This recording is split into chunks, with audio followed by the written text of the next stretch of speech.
Please join me with Pledge of Allegiance. I pledge allegiance to the flag of the United States of America and to the republic for which it stands, one nation, under God, indivisible, with liberty and justice for all. All right, we have all present except for board member Austin Dorff. She has a commitment tonight, so she's not able to join us. The rest of the school board members are present, along with Superintendent Wade. Meeting agenda, we have some workshop items there before us. So we'll start with buildings and grounds update. Is he coming back in here? He is Busy. trying to help the community member find the right space for a class. All righty. Shall we start with the buildings principal? He's coming? Okay. Mr. Gaylor, you're fine. Whenever you're ready. I know you're helping somebody find a room here, so thank you for doing that. Yes. All right. First off, thanks for inviting me tonight or giving me this opportunity to present to you this afternoon on all the exciting things that we had done this summer. As you know, there was a lot. It was a busy one, but it was also a fun one at the same time. So I'm just going to kind of briefly go over some of the projects, and if you guys have any questions. First off, as you know, the tennis courts were put off for a year, so we did begin that project. We began that around June 12th, and it started with 2 days of pressure washing the deck, and then we let it sit for 2 weeks, and then they returned and did the coloring and finished up the painting in about 3 days. That project wrapped up in end of June, early July. Then we went to the track resurfacing. That was another project that got put off from the previous year due to the supply chain and other issues. That project began on June 12th as well. Work start date started on about June 14th with crews setting up. That also involved work grinding out the cracks, filling in the cracks, and then they did a whole cleaning of the edges, compressor blow off with the debris, which lasted roughly around 2 weeks. And then they went and repainted put the new surface of the track on. That was a timely thing. It took about 3 weeks for that. And then the final thing was the painting of the track. So that got done at the end of July. As you can see, within the district, we had a big problem with the ash borer problem. So we had several trees within the district, mainly at our Burnside campus, Twin Bluff, and Sunnyside, with Burnside being the worst. Quite a few trees were affected out there. And all of them were dead. There was no saving any of them. So I began work on that. I worked with a contractor to come in, give us a base price on taking down the trees, removing the brush, and taking care of all the wood. We did have our grounds crew help with that, which saved us quite a bit of money because they worked continuously. We had 3 or 4 summer help guys helping with that project. That lasted right around 3 weeks to a month. And as you can see, we no longer have any dead trees throughout the district. It looks nice, although there was a cost with that. So the cost of doing all that, and then, you know, we're gonna have to figure out a way to replant, because there's really no plan in place for this when we did this. This is more of taking the trees down as a, you know, the appearance part of it, I guess, you know, trying to clean it up so it didn't look like we had dead trees, but really we're not doing anything. So that was not something scheduled to do this summer. We just fit that in to try to get that done this summer instead of putting it off and putting it off. There was about 52 to 55 trees that were taken down. Oh. That's how many dead ones we had. Then we, as you know, we did the gym floor. redid the gym floor. That project started on July 19th. It was a total sand down of the main court, and then a repaint of it. Once they did the court and repainted, then we re-waxed the whole gym all at one time. So it blended in. There was no two different things being done there.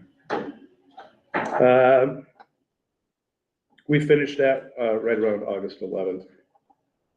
The cobble roof, now that was scheduled this year. The work for the roof was supposed to begin on June 12th. It got off to a late start. We didn't get started till about June 19th.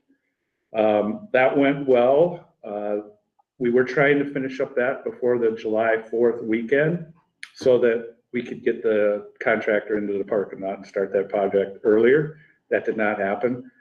So we got delayed a couple weeks with the roof being done because they had all their materials put up in the parking lot area, which wouldn't allow a contractor to get started. So once they got that done, the project for the parking lot began on July 24th. So it was about a 3-week delay on that. The parking lot went well. When we did our pre-construction meeting, we had a few things that I felt I did a change order on. So there was about a $5,100 increase in that, but that it was cheaper to get them things done now. We had some concrete that was cracked and broken. And then I also added, we have a container out there for storage, and instead of blacktopping, I concreted that so the container wouldn't sink into the asphalt. We did a couple of additions within the high school. We put a lactation room in the high school upstairs in a more prominent place than it was. It was kind of in a back closet space before in a science room area. So this is more of a upstairs in a more, I don't know what you want to say, cleaner area. It's not back in a room where there's no windows or nothing. And we also did an addition at Burnside that Jen will share with you with her updates. Any questions on some of the projects? Busy. That was busy summer. Is there a plan with the city to replace the ash trees? I know we talked a little bit about that, but. So I checked into some of the grants for them, and most of them have expired now. And I don't know if they're gonna, whether the county or the city, or they'll put another program out there like that. But there was some at one point. That was kind of when this whole ash borer stuff took off. I don't know, we've talked about some ideas. Do we have people donate a tree in some, and I don't know, working with sergeants on giving maybe the public an opportunity to pick from 4 different trees that we would, they'd have to go, we'd have to put it together, and then they could do that and work through them. And we could always plan them for them with our grounds crew too, if that's something we wanted to do. But I think that's something that we'd have to get approval for. Yes. I know that the city of Red Wing has an arborist, and as we did not have enough diversity in our plantings in the park, and there were a lot of ash trees. So they've been working to plant more diverse trees. So if something comes in that affects one tree, it doesn't take out all the trees in a park around the boulevards. Would the arborist be someone that would help us so that we could kind of have the same plan? I think they could, and I've already talked with David Sargent, and that's something that he would work on with us too. That's a very good point. That's why there were so many trees, is because Right. that we didn't have a diverse amount of different types of trees. Like Burnside was almost all of the ash borer.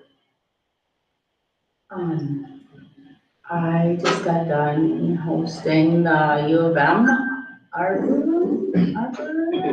Arborist. Yes. So, they're really looking to, partner with me in Prairie Island. So I could always maybe get them to donate some trees too. And do some, volunteer work. Do I what? I can get them to do some volunteer work. Great. You know, and I even thought maybe if we incorporate something with our students here, they could help plan them or something in one of the ag classes or something like that. Just why don't you work with, Mhm. Alan and Martina? Sounds good? Real quick, I'll give you an update on the fire at Sunnyside. The fire was contained to the freezer door. I know that sounds strange. It was strange to me when I got the call and said our freezer's on fire, and I was like, what could possibly be on fire in a freezer?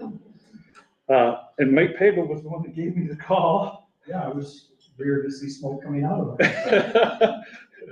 First, Mike says, we got a real big problem here. Alan, this is a big one.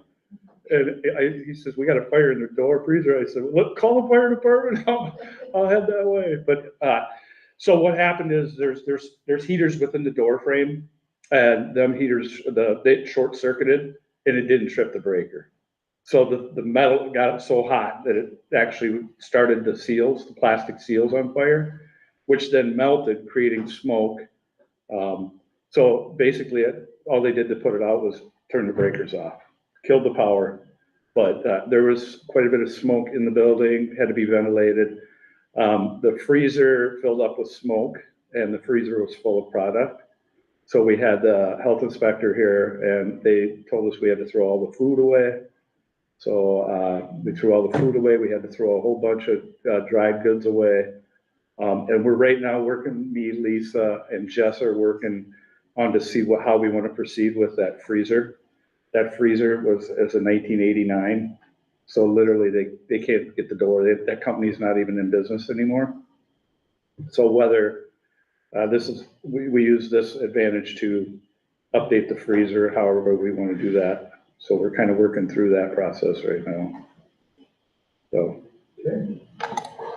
that's all I got. Can I ask just a random off-topic question? Sure. What is the status of, when we're talking about like trees and plants and that and our horticulture club, like what's the status of our greenhouses? One's like completely in a state of disarray, I know, but what about, are they functional anymore from a? So I think that would be a good question for Joshua when he gives his update, but I can tell you that there was talk about using that one that's not being used, of using that space, taking the hoop house down and selling the hoop house, and then building a garage out there, a nice big storage shed, because we are lacking storage in the district. So I got that go ahead from Mr. Nimenich, but then there was a change in the teacher for that room. And with that being said, if they wanted to keep it in case that was something the next teacher wanted to use before we took it down. So we're kind of in that. I know Bill Emery's the one that took it, and I reached out to him and he says, I would like to use it again at some point. So I don't know what the status is of their It would be access. a shame to have those go away and have a garage there. Last year it was fully functioning, when one of our students gave Campbell the tour of our CTE and ag programs. It was very evident that we were back there using the space. For doing some horticulture, I think there was also some fundraisers at some point where they were growing flowers to be able to. Plant cells. And some wreaths, so they use that space out there. I do think it's over designed with some of our ag programs that no one being purposeful, but it does fully function. Yeah, the other It one, fully the other one is functions. fully functional. Yeah. Yep, and they use it. So last year, as far as I could tell, it was being utilized in that capacity. Yes. I mean, it wasn't like. go It always looks like prom flowers empty there. and dead. We can discuss it. Are you sticking around or are you heading out? I was gonna head out. I'll give you a call. I got a call from some people by Sunnyside. There was some work done behind their house, between some trees taken out over something, and I should talk to you about that. Okay. I'd be delighted to do that. Okay.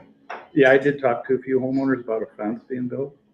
Something there, Okay. I'll give you a holler. Okay, sounds good. Thank you.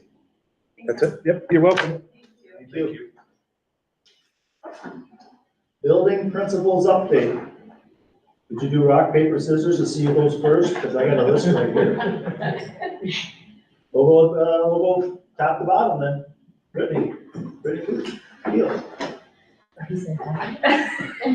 You said Top The bottom. You're top dog, Brittany.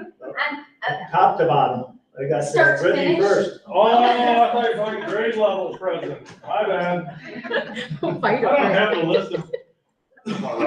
No. I say we go rock, paper, scissors. Yes. So tell everybody your name. so- Yes, good evening. I am Brittany Keel. I'm the director, the early childhood director down at Caldwell Family Center. So I know that I just gave an update the other day on how things were going. I am happy to report that there's less crying at drop off. Now they're crying because they don't want to go home. So that was, I mean, crying kids aren't pleasant, but it's refreshing because they're having fun at school.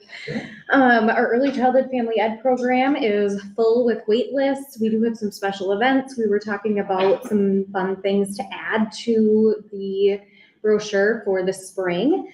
We're already talking about spring programming, which is a little bit crazy. But we're all kind of looking forward to that. So glad to have kids back in the building, getting going, and of course, already looking ahead. Most of our preschool classes are full or just have a handful of spots open, which is fantastic. And we usually will continue to grow throughout the year. So having a little bit of room for that is nice. With that, we have expended all of our scholarship dollars for students. So we're kind of looking at where we go with that. With regards to our screening program, we've had 2 early childhood screening sessions that have been booked up. So we're getting kids through that before they go to kindergarten is the requirement. But otherwise, it's been busy. We're hopping, but a very excited team and looking forward to kind of re-energizing our curriculum, creative curriculum, TS Gold, and then also our conscious discipline commitment and pyramid model. So a lot happening, a lot of excited faces, kids and adults. Yes. Any questions? Great, good to see the excitement down there and the numbers. And we should probably talk sometime about if people want to donate for some scholarships to help some people that Yeah. send their children. So, Yes, absolutely. If you ever need a little energy boost, come and visit. It's always hopping. Thank you. Thank you. So my bagel, right?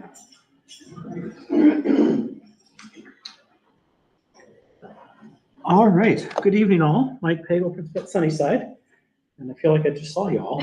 So I was trying to think of some different things to share than what I shared last week.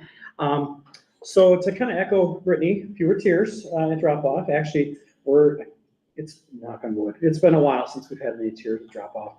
It always amazes me with kindergarten that first month at just how we go from, just like herding cats to, being able to move from point A to point B in a very fluid manner. It's just amazing what happens. So been really busy with setting our PBIS expectations both in the classroom and then common areas, lunchroom, the hallways, the playground, et cetera.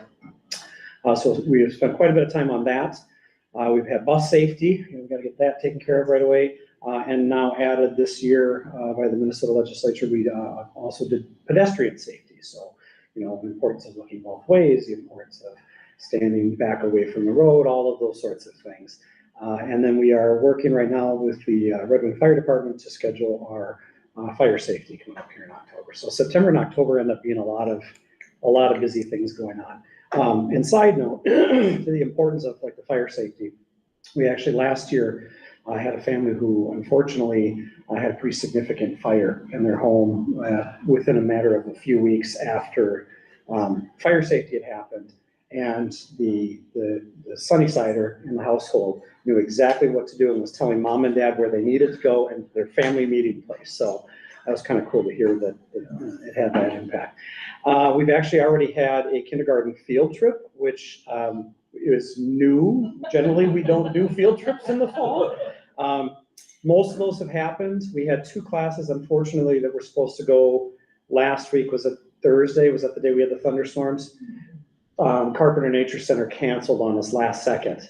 which, you know, with 5-year-olds can be a little tough, but I walked down and both teachers were doing a fantastic job of helping kids navigate past that. And so we've had that now rescheduled for October 16th. And then we've got first grade going to see a show at the Sheldon on the 25th of October. So we got lots of kind of fun things happening. And then the last thing I just want to highlight, Alan talked a little bit about the freezer malfunction at Sunnyside, but I just wanted to shout out, number one, my food service staff at Sunnyside, because that continues to impact them. It really impacted them that week, because for that entire week, they had to be serving breakfast at Sunnyside in the morning and then running over to Twin Bluff to prepare lunches at Twin Bluff and hauling all those back before 11 a.m. And they were rock stars. And then even now, you know, we don't have a functioning freezer, and so they're coordinating with Mark Johnson to get food delivered from the freezer at the high school down to Sunnyside each day. You know, and so they're just happy to be back in the kitchen at this point. And then also on that day, I wanted to shout out the district office. We had several folks. Allegra was there, Lisa was there, others that came to just sort of help with starting to inventory things and just help us do all the grunt work that had to go with that. So it was really, you know, Martinez's 5 buildings, 1 team often, and it was just neat to see everybody come in and pitch in at Sunnyside, because that was the last thing I would have had on my bingo card for that morning, was a fire in the freezer door. So I just wanted to shout out, you know, all those folks for helping out. So that's kind of some of the stuff going on at Sunnyside right now. We're rocking and rolling, hit the ground running. Sounds fun times. It's Sunnyside there. Yeah, always. Yeah, well, I was there the second day and there were still people hanging on. Yep. Yep. Every now and then a Monday morning is a little tough, but. I wanna know if the moms and dads are still crying, or is that? No, the moms and dads crying is also decreased. Are they running in after they drop it? Right into their car. That's right. Any questions? Thank you, Mr. Great, Baker. thank you. Thank you. Jan Grove, this is Jan Grove. Hello, how are you today? Good, how are you? Good, thank you. Jennifer Grove, Principal at Burnside. Thank you for having all of us today to talk about how things are going. I think I gave a pretty comprehensive idea of what's going on at Burnside, but wanted to talk to you about a few things. Just how did we get through this month? It seems like it's the 5th week of school already, right? Today was pajama day at school. I did wear pajamas. I did not want you to see that, so I'm not wearing those now. Professional, right? In terms of food service, Mike is right. Our folks have been working really, really hard. I had told you last week on Wednesday, when we also had Bus Stop and Walk, that they served 252 breakfasts. And keep in mind, that's in about 20 minutes time, right? And 396 lunches, which is over like an hour and a half, an hour and 45 minutes. So they are really rocking and rolling right away in the morning to get those breakfasts out. Today we had 210 breakfasts that were served in the morning. Mondays tend to be lower. Also, not everybody's a fan of cereal. So we see on those days that there's fewer kids there. And then we had 305 lunches, but we had 4 classes out at a field trip today. So they are doing such a great job, and they are short-staffed, but I couldn't ask for people who are just willing to step up and just keep going. There's no stopping once you get in that lunch line either. If you do stop, you're going to get run over. So it's really important that you're quick on your feet. We have finished our our FastBridge assessments for math and for reading. And we are working on our SABRS assessments this week. Those are SEL assessments. So we look to have on October 16th, our title services, our ADSYS services begin, as well as Minnesota Reading Corps and Minnesota Math Corps interventions. Just a minute ago, Alan was talking about some things that had happened at Burnside this summer, and one of the big things that happened at this summer for buildings and grounds in Burnside was an intervention room was built in the IMC. So if you're familiar with Burnside, when you walk into the IMC, there was that tiled space. That is now a classroom for those interventionists, which is great for a number of reasons. One, it's in a quiet area so that kids can really be working with the interventionists. And 2, we get to use the IMC again, and it is open for classes. And we haven't had that the last couple of years, and Teachers are filling it up and making sure that we're getting all of the, all of the books to the kids that they want. And I'm really grateful for that. And I think the teachers are grateful for that. And it is a nice room. Aside from that, Buildings and Grounds also laid out a lot of cement for me in the front of the building, because one of the things that happened last year with the buses and with us being second in line is that we had kids waiting at the buses waiting in bus lines. And that got a little hairy, a little precarious in the winter because we really couldn't clean that up really well. So this summer, we cut down all the trees and we paved Paradise and put up a parking lot. So and I'm sorry about that. I'm really sorry about that. But I will say, they did such a nice job on the yard around Burnside with all getting rid of all of those dead trees. So it looks like we are a thriving, healthy place to be. And they took care of those stumps. It's great. All the buildings or all of the yard is usable for our students. We have field trips going on. We had a third grade field trip to an apple orchard, the one that is in Prescott that used to be Nesbitt's today. And we also have one for the other half of third grade on Wednesday. That was part of our Red Wing Public Schools grant that third grade team wrote. And then also on October 25th, all grades will be going to a show at the Sheldon.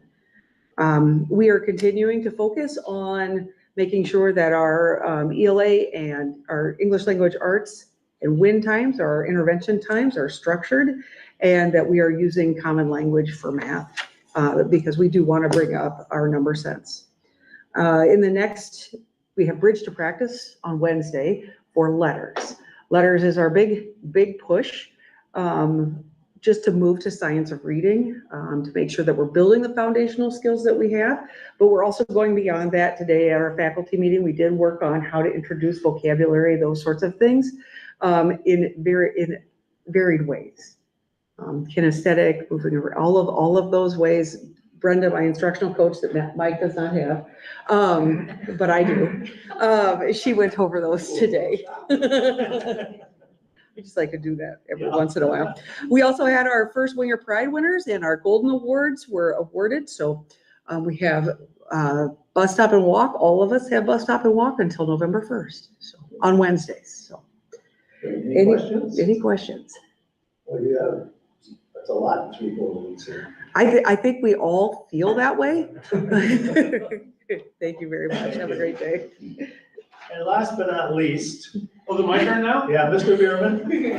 Patrick Bierman. Sorry, I tried to jump the gun earlier. That's okay. Bottom up. You're like a person that's ready to go. Well, I gotta stop thinking about it tops and bottoms and just ask grade level specifics, I guess, so I'm more. Patrick Bierman, principal at Twin Bluff Middle School.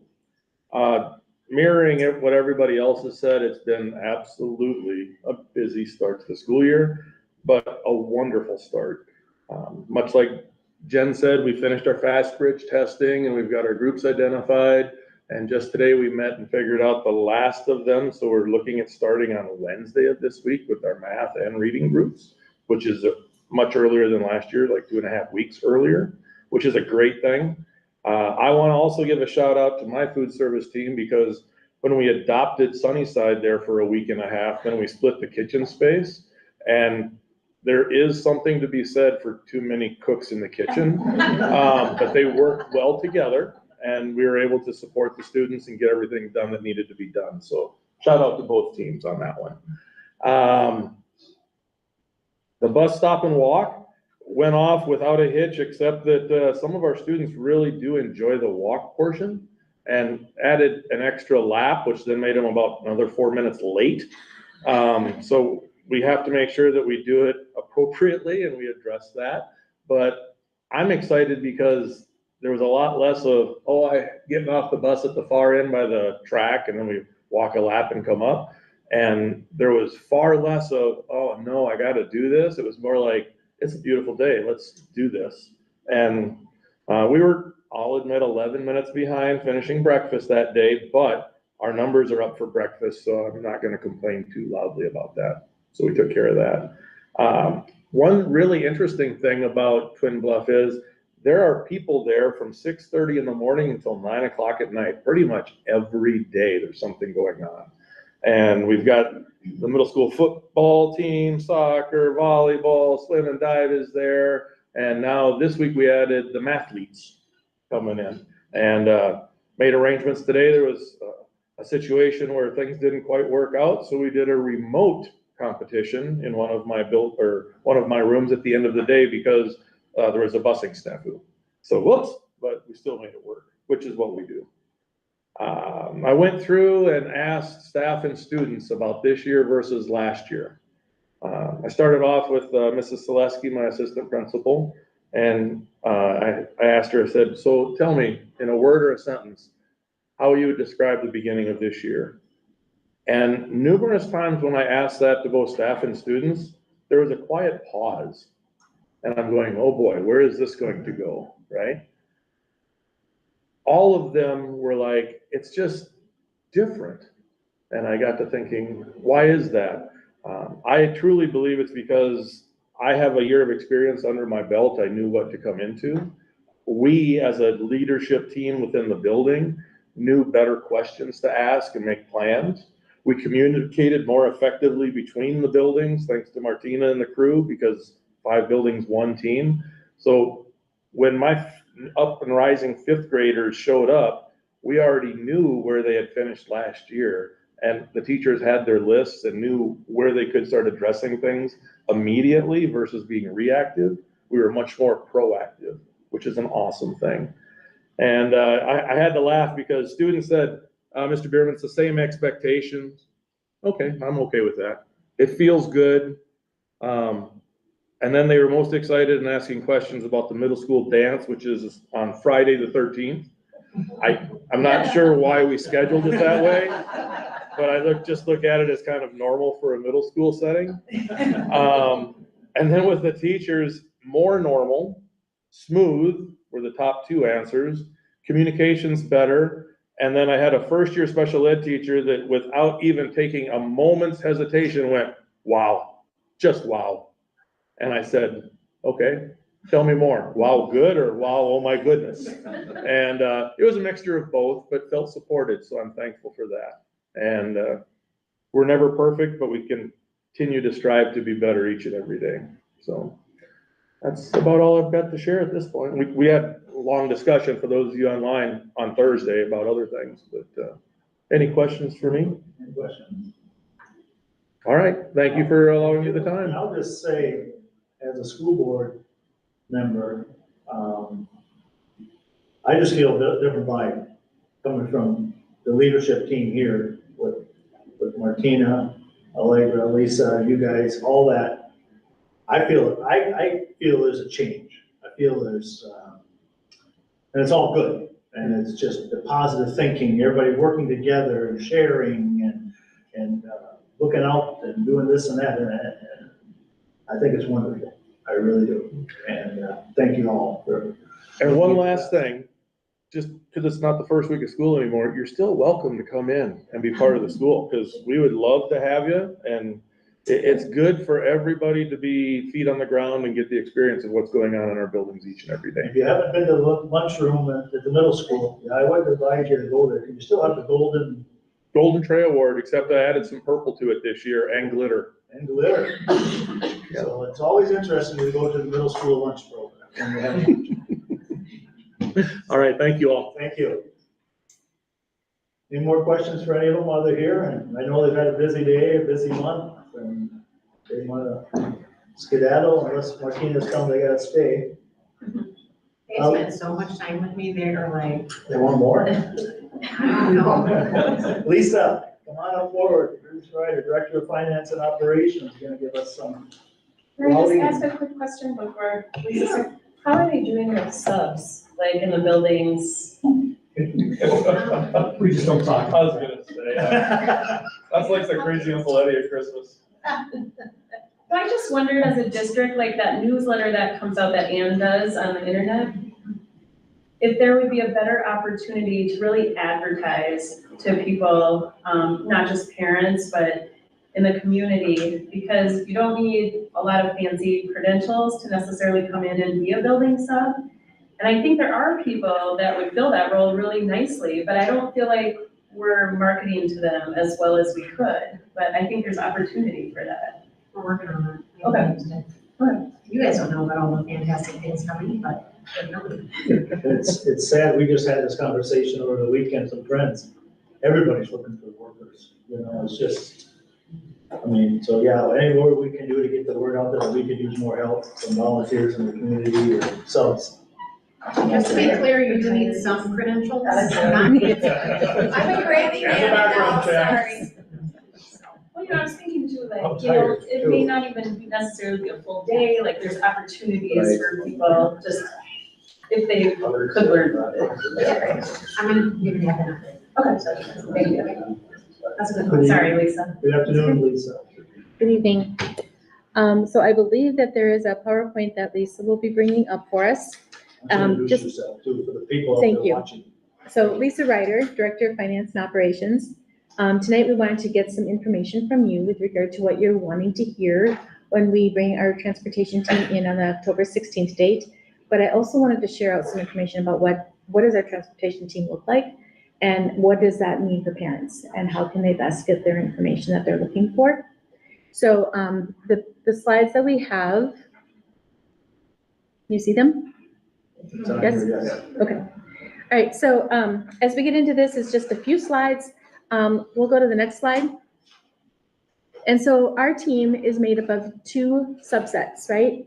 So we have our Red Wing Public Schools Transportation Department, and as you go on our website, you'll see this information as to who to contact. It's the phone number and the email that takes you right to the people who can answer questions.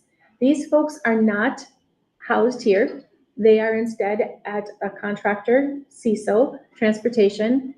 We have a director who serves on our behalf through that program, as well as Nicole, who is our router for both general and special education routes. We have one router, one director that support us. All of the calls that are going to the phone number you see there, the 651-385-4795, all of those calls go right to that, the people who have the routes in front of them and know what that looks like. And it has the database that has all of our student information.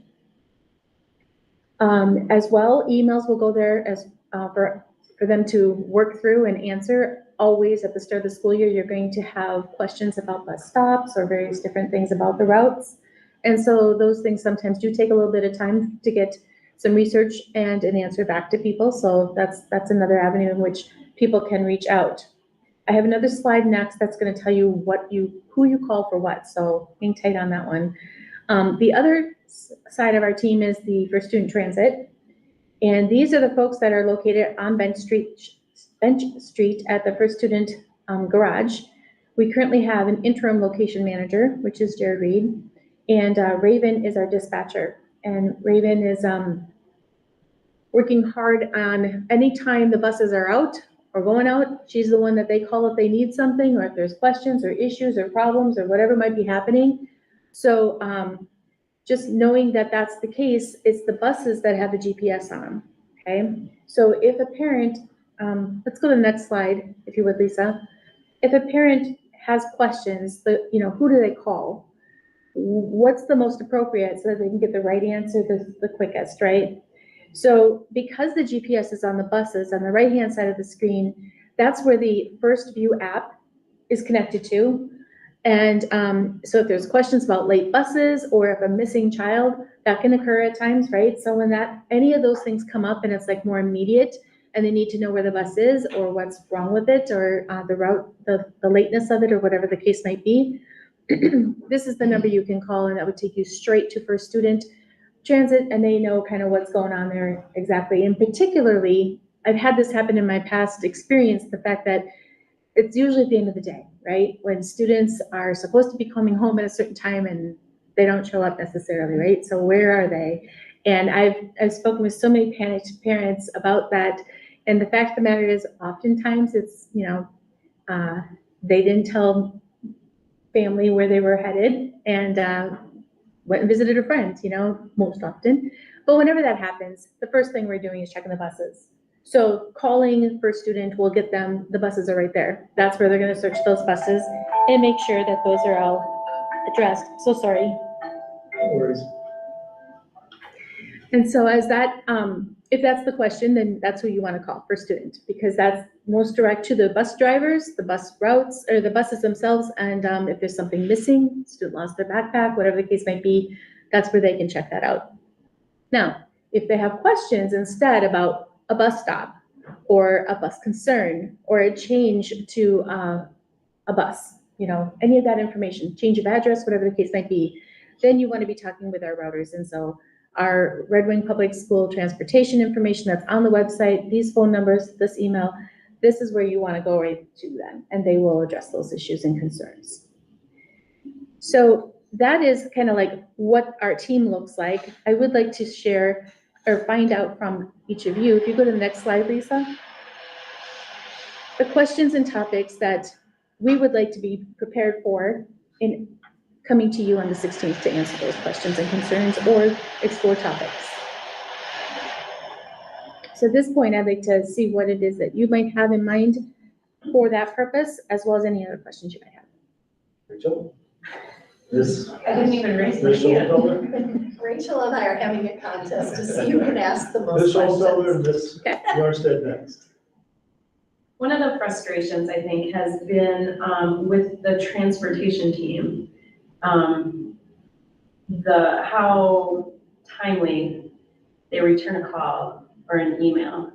Is there an expectation for that process or timeliness, I guess? When you do have a question or concern about a route and you haven't heard anything back, they don't answer in real time. I guess that was a concern that was brought up a lot. Okay. So I understand that. I think every year when you begin the transportation routes, it's the question of getting people accustomed to what the routes are initially, right? And the timeliness of when kids need to be, where they need to be, and how smoothly do those routes work, right? Oftentimes that might result in the fact that there's a need for us to tweak some things, change and modify some things. Always, first and foremost, is the safety of our students. So at the start of the school year, particularly, I would not be surprised to hear that there's that lack of timeliness in the response. I would hope that that is going to improve, but that's something I've been kind of watching too as well. And so that is something we can work on. I do know that our calls go right to that number. And so there's no like intermediary delay, right? So it's a question of, is that one person we have who's working on our routes on a call with somebody else, working on something at that moment that they can't take the call? What is the case, right? So it's one person that's answering most of those calls with another group of people behind the scenes also supporting that because it is with a contractor. So it's interesting. I've worked with this contractor previously in my past too, and there's a pool of people, but start of the school year is busy for every single school district, right? So it's something we can certainly work on, but I would not be surprised to hear that that's the case at this moment. I do know that it takes 3 weeks or so into the school year before they can begin to look at routes and issues or questions about bus stops or any of those kinds of things. Like if it's actually changing things around or doing something different like that, that is something that they have to do once they get everything moving smoothly and making sure that those things are taken care of, and then we'll delve into those details. So it is not uncommon for those types of questions not to be even addressed. And I checked, and they did begin addressing those questions as of last week. Now, what that means is they're reviewing the requests. It doesn't necessarily mean it's going to result in a change. It does depend on various different factors. Again, safety being the first and foremost item. And then just kind of a tag to that, there's always been this issue with the chain of communication. Okay. Between the bus driver, the bus company, Raven, and then transportation. Was there a discussion had with just how that works, so you don't have the bus driver making a decision that isn't communicated to the router, that isn't communicated to, you know what I'm asking? I do. There's been a lot of struggle with how that falls. It's my belief that has a lot to do with relationships. And we've already met once for sure as a team at the start, just to kind of ground ourselves. I know there have been subsequent topic meetings as well. And as we move forward, it's my intent that as we have this conversation with with CISO regarding routes and things of that nature, you know, Raven and our manager at that location too, this is something we want to see us all coming together and having kind of joint meetings periodically. I think as we develop that relationship, the thing about it is people view things as being, well, this is what we do and this is what you do. But it's all one, and we need to make sure that we're all kind of understanding the services to the students and families that we're in our community. So it's really critical that we get that smoothly, that collaboration happening, that synergy built. My experience has been that has a lot to do with just making sure you're having those relationships developed and having those conversations on a regular basis. So that's my approach. And so that's what I hope to build a little bit more of that. If I can just quickly piggyback a little bit before we go to Ms. Bjornstad. But people get frustrated in general, not just with the transportation thing, but they email or call and they don't hear back for days. You know, if you say, I'll get back in 4 days, and you call in 2 weeks, they're frustrated. But if you call back in 3 days, wow, you called me a day early, type of thing. That's, I think, you know, the community not getting back to people, and I know they're busy, but have some expectation when they call. If we don't get, we'll get back to you in the next X number of hours or days. Yeah. And because people call, they think, obviously their call is the most important call of the day for them. Yep. But it may not be for the people receiving it. Yeah. So, I can understand that. In fact, I know there's some room for improvement there, and understand. myself included, right? So it's a matter of how do we, so I just spoke with 2 people today, for example, as a follow-up. So it's like, okay, I know you talked with someone a few days back. My question is, did you get your answer? And is that, so that's something that as I work more with people, we'll be just kind of trying to make sure that we're trying to, first of all, let them know you're working on something or when they can expect to hear back, and then follow through with that. Okay. Thank you for that. Ms. Bjornstad? Well, I think it would be important to maybe talk a little bit about why someone who lives up on Sunny Meadow, who has a child at Sunnyside, has to be on the bus for 45 minutes. I don't think in general in the community that there's an understanding that we are one elementary school at 2 sites. And so that elementary bus route is picking up all of the K-4 kids in the neighborhood, and Burnside starts first. So everybody that's going to Sunnyside drives by Burnside or Sunnyside and then goes to Burnside and then comes back. And it would be lovely if it could not be like that, but it can't. And I think maybe if people understood the meaning behind, or the reason behind this, that it won't maybe take away the frustration, but at least they'll understand what's behind those decisions. Yeah, I mean, it does get tricky when making those routes and knowing that we have a tier system and the buses, the very same buses and drivers that are out there for one route to get certain grades in, then need to go out and get the rest of the levels, right? And so that need for us, it is always one of our factors is the time it takes to do a complete route and the fact that how long is that student on the bus. So it is something that is, we try hard to keep that minimal. It's interesting how it can be the fact that we have 2 elementaries, as you mentioned, and that part of this is about we have to take these students over here first and then we deliver over here. And that might mean some backtracking for some students compared to where they live, right?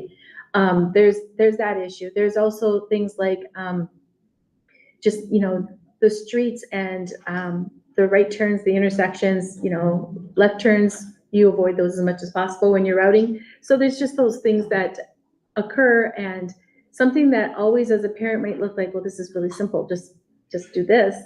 Unfortunately, there's so many other factors as well, because that bus is not just, there's just a number of students, and there's timeliness and how do we best make that happen? There's no perfect transportation system that I have ever seen. I think it's about how do you instead manage the various different challenges that we have, right? And anytime there's any rural locations as well that you're incorporating, then there's that and the impact weather can have on those. So I think from a parent perspective, what I have learned is the focus is certainly on the family, right? And as it should be. Our family is a bit larger, right? So it's a matter of how do we serve all of our community and still try and keep things as safe as possible, as well as timely and efficient, right? So in a perfect world, we have, unlimited resources and such, but unfortunately, we don't have that either. So I don't know if that, I agree. It's about that. I think that if dialogue. I think we need to maybe do a better job about educating parents on how we do this, because people just need to understand how it works. We know how it works. Right. We know how much more money it would cost if we just did a one pass system or ran more buses or whatever, but I think we need to do a better job so people understand. Yep. And I offer that if there's any parents out there that need to have some dialogue, feel free to reach out. I'll answer those questions too. So, So this is my 7th school year on the school board, and this is not a new issue, right? Every fall, the routing is an issue, and no fault to the routers, right? They're hardworking, lovely people, but we've had several routers in 7 years. So the learning curve, especially when you have a router who's physically not in Red Wing, to know our streets and to look at a map from a topical, point of view and say, well, we'll do this, or we'll go this way, or, we have the challenges of the bluffs and the river and being a long skinny town. So kind of my wish or my ask would be to start thinking about the next school year's routing, not in the summer, 2 weeks or 2 months before we have to roll it out. I feel like there's got to be a way that we can be proactive so that we can help all of our students and our parents have a really great start. Because yes, we are contracted with a transportation company, but all the frustration comes out on the Red Wing Public Schools. Why can't we fix this? Why aren't we doing it? And so, and I know we're also up contractually for a bus company, and First Student has been awesome to work with, and I just know that they're going to be able to come to the table and really help us solve the problem. It shouldn't have to be this struggle every single year. I mean, how can we not keep doing the same thing over and over again? So, however we can help the routers to understand that we're kind of an anomaly out here with a long, skinny town that isn't necessarily the same as what you're looking on a map. It's an ongoing issue, but I think that there's got to be solutions. And I know that I'm really happy to hear that you're connecting as a team and working together, because I think, there's a lot of new people, right? There's a lot of new people at the table. And so, of course, there's going to be glitches, and I think we have a lot to learn from and get better. So thank you for, spearheading all of that effort. There's always a little bit of a kind of rub between routers and the drivers, right? Because the drivers, they see it, they know it, they're driving it. And the routers, there's a science to it if you ask them, as to how you do this and how you build a route. And so it is about that collaboration between the two. We had a recent issue that as we were working through it, it really was about having that dialogue and listening to what is being said over here so that we can understand it better. And I agree, we just need to have that happen more often. And the challenge, I think, at the start of every school year is which students are you serving, right? And so that's where the enrollment comes into play. We could route in May, but then how do you change those routes all the time because you have new people coming in and people who are leaving. So it's about trying to utilize those resources when you have the most exact information so that you can get it done and get it done once well. So that's a little bit of a challenge, and unfortunately, every district has the same timing, right? So you got routers across the across the state that are trying to do similar things. So I think it is a lot of, building that team. We'll have that collaboration and see what we can do better, yes. This might be a dumb question, but do we actually need a router? I know we haven't always had a router.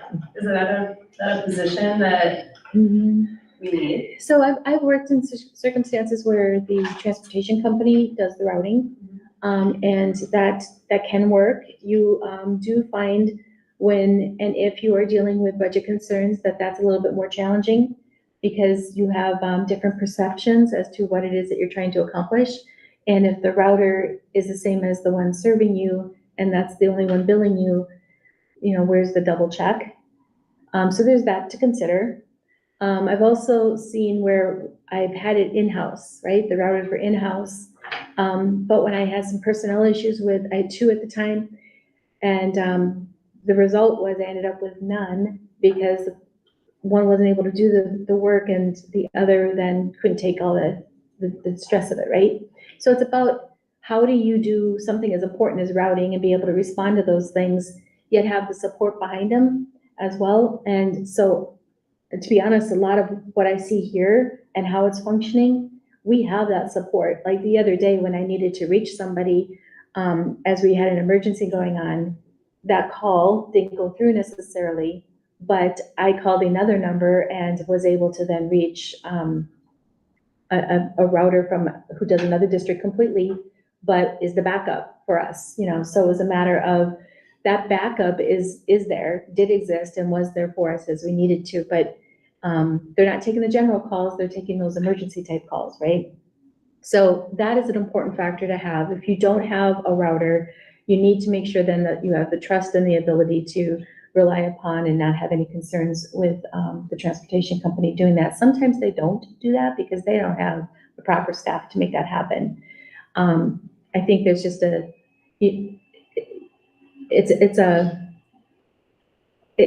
it's unique when you do routing of buses. I mean, it's not a typical something that you learn just off the, it takes a few weeks. No, it takes a little longer than that to figure that all out. But so it's a challenge to find the right people. And what do we pay for a router? So for the director and the router support that we have, the 2 people through CISO, that is about $58,000 just over annually. And we need a director and a router? Well, the director, so the agreement that we have with them is one that was developed in January 1 of 2017, and it's been auto-renewing since. And so this calls for various different supports. There's an annual report that they assist with. There's they review all of our monthly transportation invoicing. They do assist with our questions related to just projecting forward costs of transportation, things of that nature.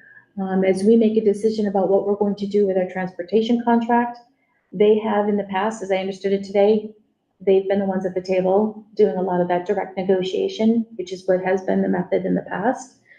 We also have the opportunity of doing a RFP if we chose to. So in my past experience too, they have been kind of right there with us in those processes. And the thing that I've appreciated when doing that is they can kind of take the heat sometimes instead of us, but also at the same time they get what we're after and the fact that we have a limited budget and they understand the transportation industry. So that's something that I've seen very useful and helpful. So with those things, along with the routing that they do, we know that we can utilize them more. I believe we can when we have emergencies and things of that nature, that they could be the ones to help us a little bit more with calling our families potentially. It's about, again, knowing exactly when to say, hey, I need you, and let's get this accomplished. So I appreciate being able to have more people involved in transportation because it does provide that different perspectives that afford us the opportunity to see this in a larger picture and not just through one particular lens. Go ahead, you have a question? That's $58,000 for 2 people. Yes, So they must yes, do because more. we don't have them full time. Right. They have one router assigned to our district and then they have backup routers. And so that's, I reached somebody that I used to work with, in another district, and I'm like, I didn't know you worked on our account. She said, I'm backup, so, They probably do, that group. Yeah. Does multiple districts, so Yeah. keeps the costs down that way. when I grew up bus now, I'm gonna age myself a long time ago. The Lee Line then was now called First Student. Lee Line did their own routing. Mhm. And they had more buses, more students. So maybe that's a conversation we should have with First Student to say that they would like to be involved in that. I get the idea why a router or why that's beneficial. However, in the past, it was done by the company with more buses and more students being home.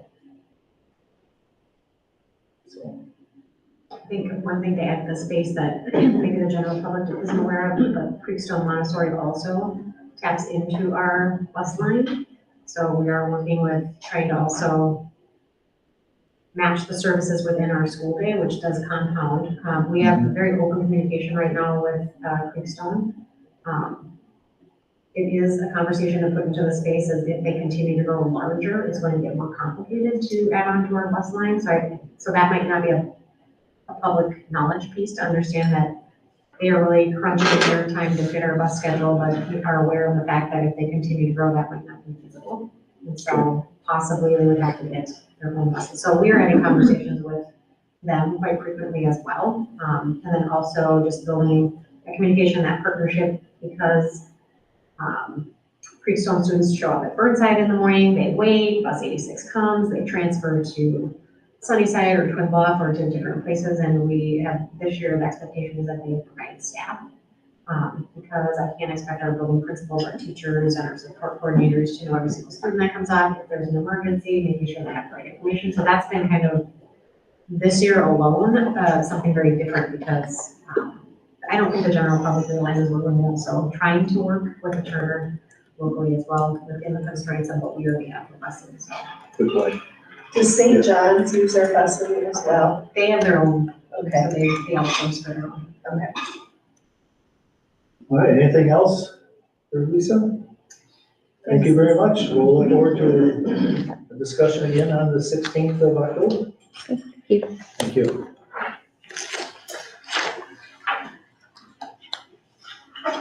Other topics? Anyone else have anything else for tonight's meeting? I'm gonna probably bring up at the agenda committee, and you can tell me if you're interested or not. I'd like to get some type of information, the navigator for the Veteran Promise. How many students from the last graduating class is attending there, and how the process is going forward for our students. If everybody's comfortable with that, one of the next few meetings, we'll see if the navigator is available through the Jones Foundation. So, I hear good things about it, that's why I think we should be promoting that too, so. All right, hearing nothing else, I'll entertain a motion to adjourn the workshop. So move on this roll, is there a second? Second? I'll say. All in favor, signify by saying aye. Aye. Opposed? Motion carried. We will, at 6:03, we will get back here at about 6:10, 6:11. How's that sound for a regular school board meeting?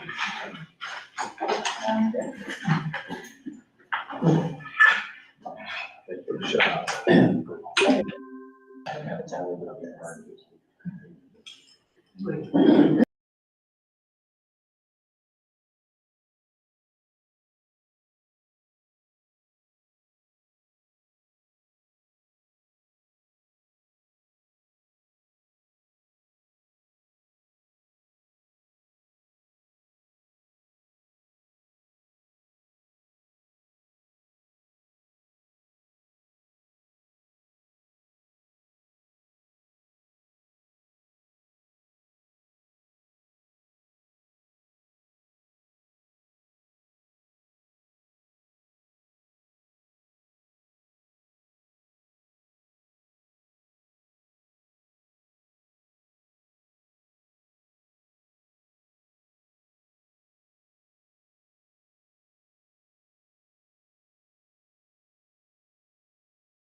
October 2nd, 2023, and I'll call to order the regular school board meeting. Present are all school board members except Ms. Ossendorf, who had a prior commitment, wasn't able to join us, along with Superintendent Wagner. We've already done the Pledge of Allegiance, and now we're on to the meeting agenda. Is there any additions or corrections? Ms. Schoenfelder? Yes, I'd like to make a motion to add the business item of the 2023 proposed legislation resolution to the agenda. Should we put that under the business items then? Would that be number 5? Or should we do it, yeah, we'll do it after combined polling place resolution, okay? Are there any additions or updates or corrections? Hearing none, I'll entertain a motion to approve the amended agenda for this evening. So moved. Moved by Ms. Rowe, is there a second? Second. Second by Ms. Tipp. Any further discussion? All in favor signify by saying aye. Aye. Opposed? Motion carried. Anybody have the mission statement in front of them? Would you like to read it? Ms. Bjornsted, would you please read the mission statement for us, please? The mission of the Red Wing Public Schools is to educate and inspire all students as they realize their full potential and become respectful, responsible, and productive citizens. Thank you. We have the educational plan like we have at each of our meetings posted here. Recognitions and upcoming events. I know we have a very busy, fun week this week. Anybody have anything you'd like to start with? Ms. Rowe? Sure, I would love to congratulate our homecoming royalty, and just this afternoon, we have a king and a queen that were crowned this afternoon, so congratulations to Derek Larson and I know I want to call her Caroline. Natalie, I know. It was really a fun royalty afternoon, and on Friday, as I understand it, there's a pet fest at 2:10. So the community, I think, can come as long as they register through the office, so give them a call and get your name on a list and come through the front doors to get your name tag. And then be there every square Friday night from 5 to 7, right before homecoming game. We're having a family tailgate party in the parking lot of the high school. From 5 to 7, we've got food trucks coming and games. The pep band's coming and cheerleaders are gonna come early. So we really wanna create a really great, fun, peppy atmosphere and support our team and support our community, and it'll be a really great time. So come on out, 5 to 7. Great. Anybody else have anything? I can jump in. I was at senior sunrise this morning with the seniors all in their PJs with the administrative team, so that was lovely. They all signed the Commit to Graduate.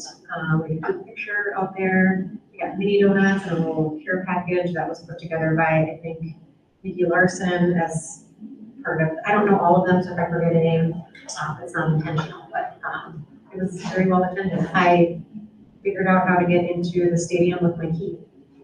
That was an exciting thing. So, I didn't realize my key worked outside too. So. I'd just like to, one thing was brought to my attention on Wednesday, I'd heard about it before, but our youth football program was pretty strong years ago when I know Tim Kelly and Chuck Kinney and others were involved in it.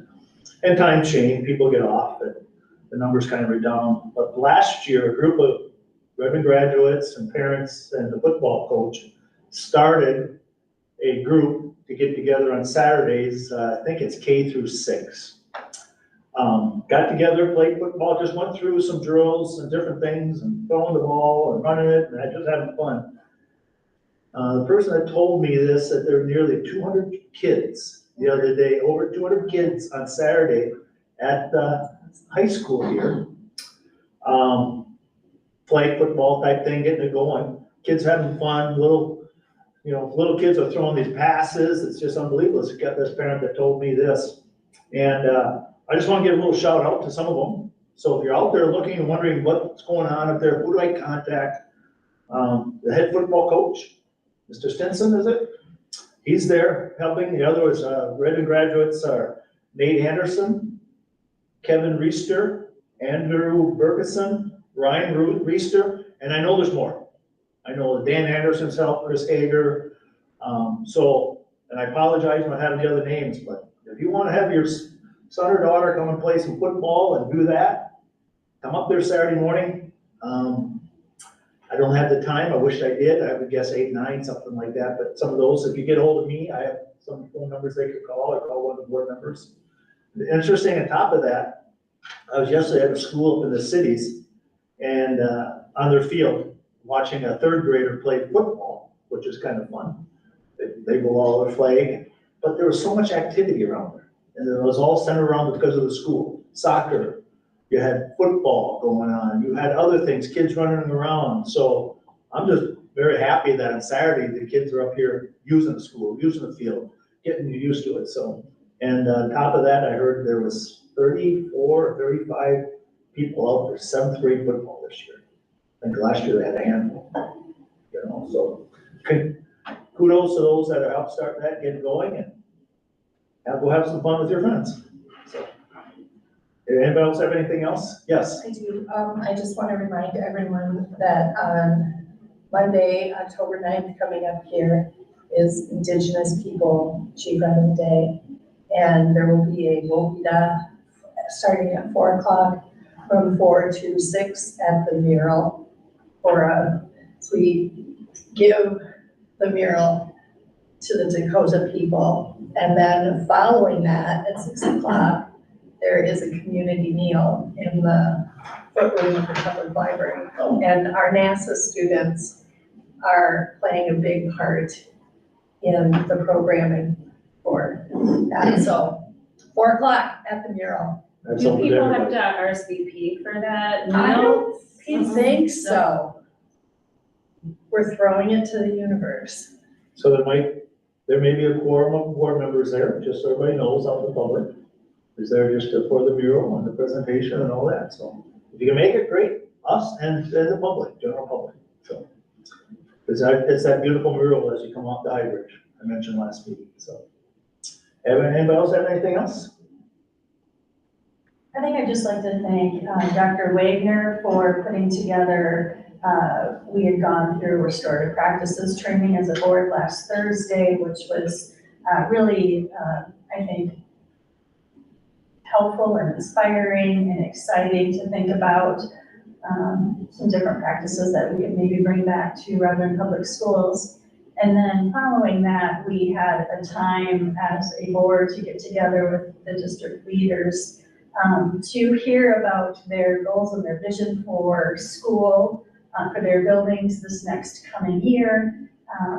And it was really great to be able to just spend some time with the leadership, and we're trying to do that more as a board, to get to know our leaders in the district. And so thank you, Dr. Wagner, for putting that together, making that happen. And I really hope that at least that portion with the leaders can continue on an ongoing basis, because it really goes from me to we, and it's just been, I think that's part of that different feeling that maybe you're experiencing as well, Jim, that we're more part of the district than just 2 meetings a month here, so thank you for that.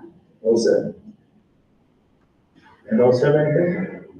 Yeah, thank you for the board. All right, we'll move on to public comment. Do you have any public comment? I did not either. Anybody sign up for the public comment? I saw nobody on the list. Thank you. School board reports. Who has any school board reports? We met with the, No, food no, service please group for negotiations, so that happened last week, and we continue to negotiate with both custodians and food service. We do have a proposal to start with the personnel, support personnel, and we have not heard back from the teachers yet. Okay. Yep. Anything on that? No more on that? Okay. Anybody else? I have 3. I'm taking a mulligan on my APAC report because I blank screened on Indigenous People Day and lost everything after that. So I want, there's more to say about APAC, because it is really, I feel honored to be going to these meetings and meeting with these families who care so much about their kids and all the kids in Red Wing. So they are working on funding with multiple organizations within the community to have teepees for every school site so that they can be used for educational purposes for all the kids.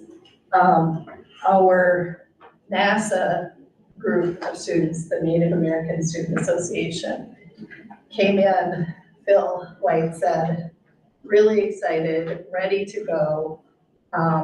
They want the middle school students are looking to have their own NASA organization at Twin Bluff, and the high school students are ready to mentor them in getting that going. They're also very anxious to, last year, the students from the high school NASA program went out and met with their relatives in each building, and they are very excited to get back and do that too. He kind of had to pump the brakes a little bit and say, guys, it's the first week of school. We need some time. But, so very exciting things are happening. And our NASA students are very involved in the WOPIA for Chief Red Wing Day and dedicating a mural with honoring Dakota. The Takuye Owasso. Did I say that right? Madakio. Owasso. We are one. So that's that. I had a GCD board meeting on Thursday, and I think I sent everybody the rundown, but the important thing is there is a special education teacher pipeline grant made available by the Minnesota Department of Education. And the Region 10 special ed directors are applying on behalf of all the districts in the region. So it's our ed district and what is that? Sonora Ed District. Yes, thank you. So this grant application will be turned in by October 18th, and it's a 5-year funding opportunity to currently employed Tier 1 and Tier 2 teachers and paras or other non-licensed staff within our districts. And it's a grow your own program for special ed specifically. So we, as a district, don't need to do anything for that, but I just wanted people to know that's coming up. And then I also had a community ed board meeting, and our Kids Junction program this summer was very popular and very full. And our after school programs are full, and they are full not because of space, but because of employees and adults and high school kids to work with them. It's especially busy from 2:15 until 4 or 5 when everybody comes right away after school. So if there's anyone in the community who is interested in connecting with little people who are nothing but balls of sunshine and love, if you need some hugs, talk to Justin Klein at Community Ed and apply to work at Kids Junction because they could take more kids and need more help. The water park this summer with our community rec group was also very busy and very successful. And the fall classes, the fall brochure is out, and there are lots of opportunities for people literally from birth to like us. And I think a cool thing that Community Ed has added in the last 2 years is that there are now one-off parent-child classes for preschoolers at different times of day and different days of the week. I'm taking my granddaughters with the other grandma to make gingerbread houses at Christmas time. So just cooking classes, activity classes. So there literally is something for everyone, and I would encourage people to go on our community ed website. I think the catalog came in the mail, and take advantage of the wonderful programs we have. That's it? Yep, Thank goodness you're retired. I'm a busy woman. Anyone else have anything else? Any other meetings? Okay, I do. Administrative reports, Superintendent Wade. All right, you may have noticed that your administrative reports have become a little busy. I'm changing things up a little bit. The first school board meeting of the month, you will get updates from our building principals, just 3 quick and concise updates. I might need to coach them a little bit on concise, but they did pretty good.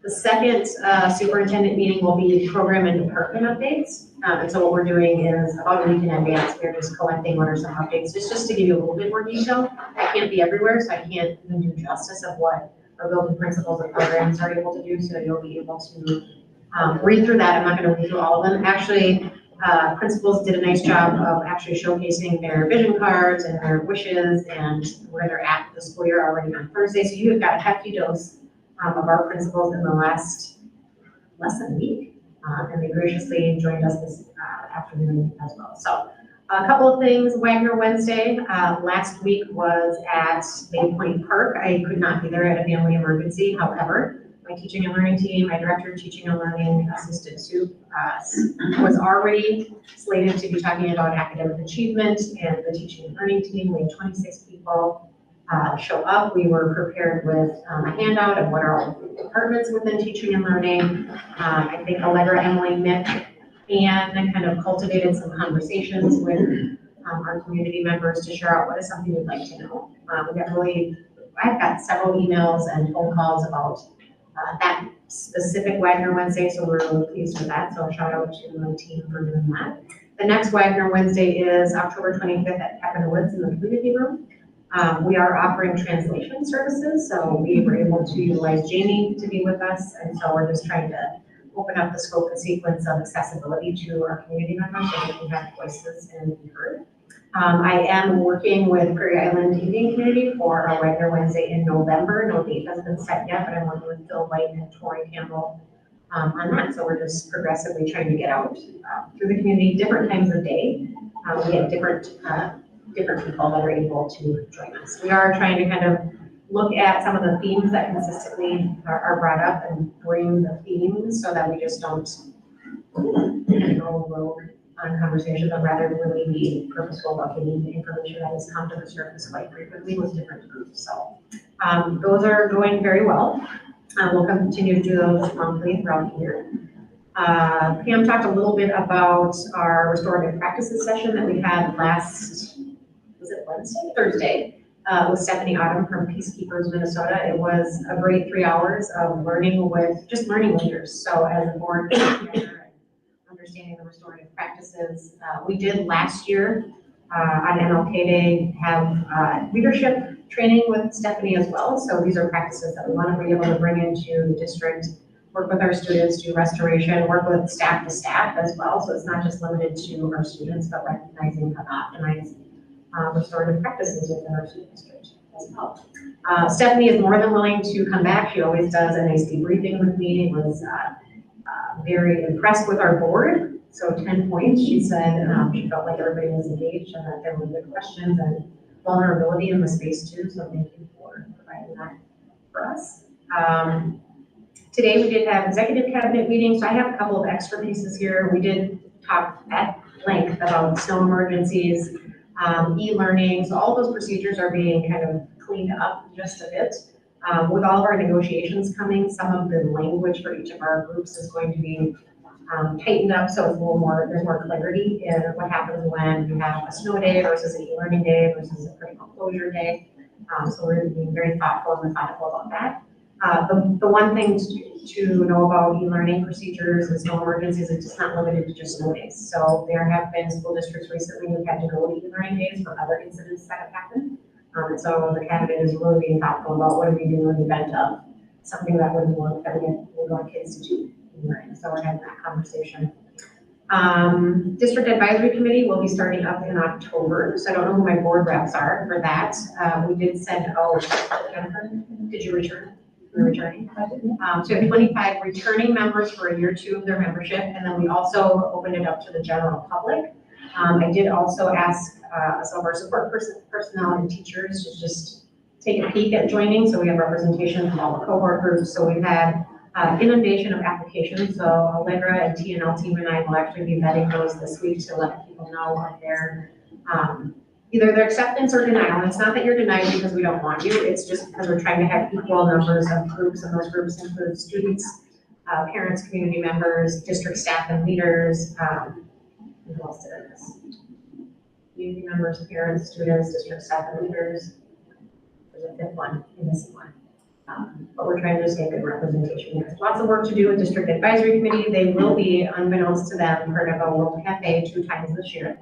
So that would be an added piece to the district to be able to come in and have conversations with us about what they're thinking, feeling, ideas, for us to be next generation revenue. So they probably didn't know that when they signed up, but we've got some work cut out for our District Advisory Committee.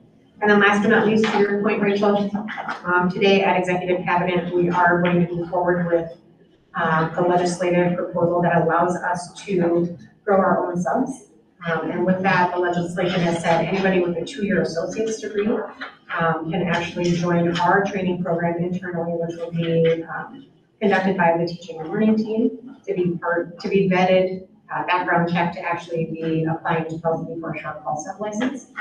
And so they will go work in district with us, not through Teachers on Call or TRC. There's some guidelines and stipulations to that, but many districts surrounding us and in the Big Nine have had pretty good success with it, so we are starting that process. So that's been finalized today. There's just some numbers we have to work out, but do you have an associate's degree? Me? I do not.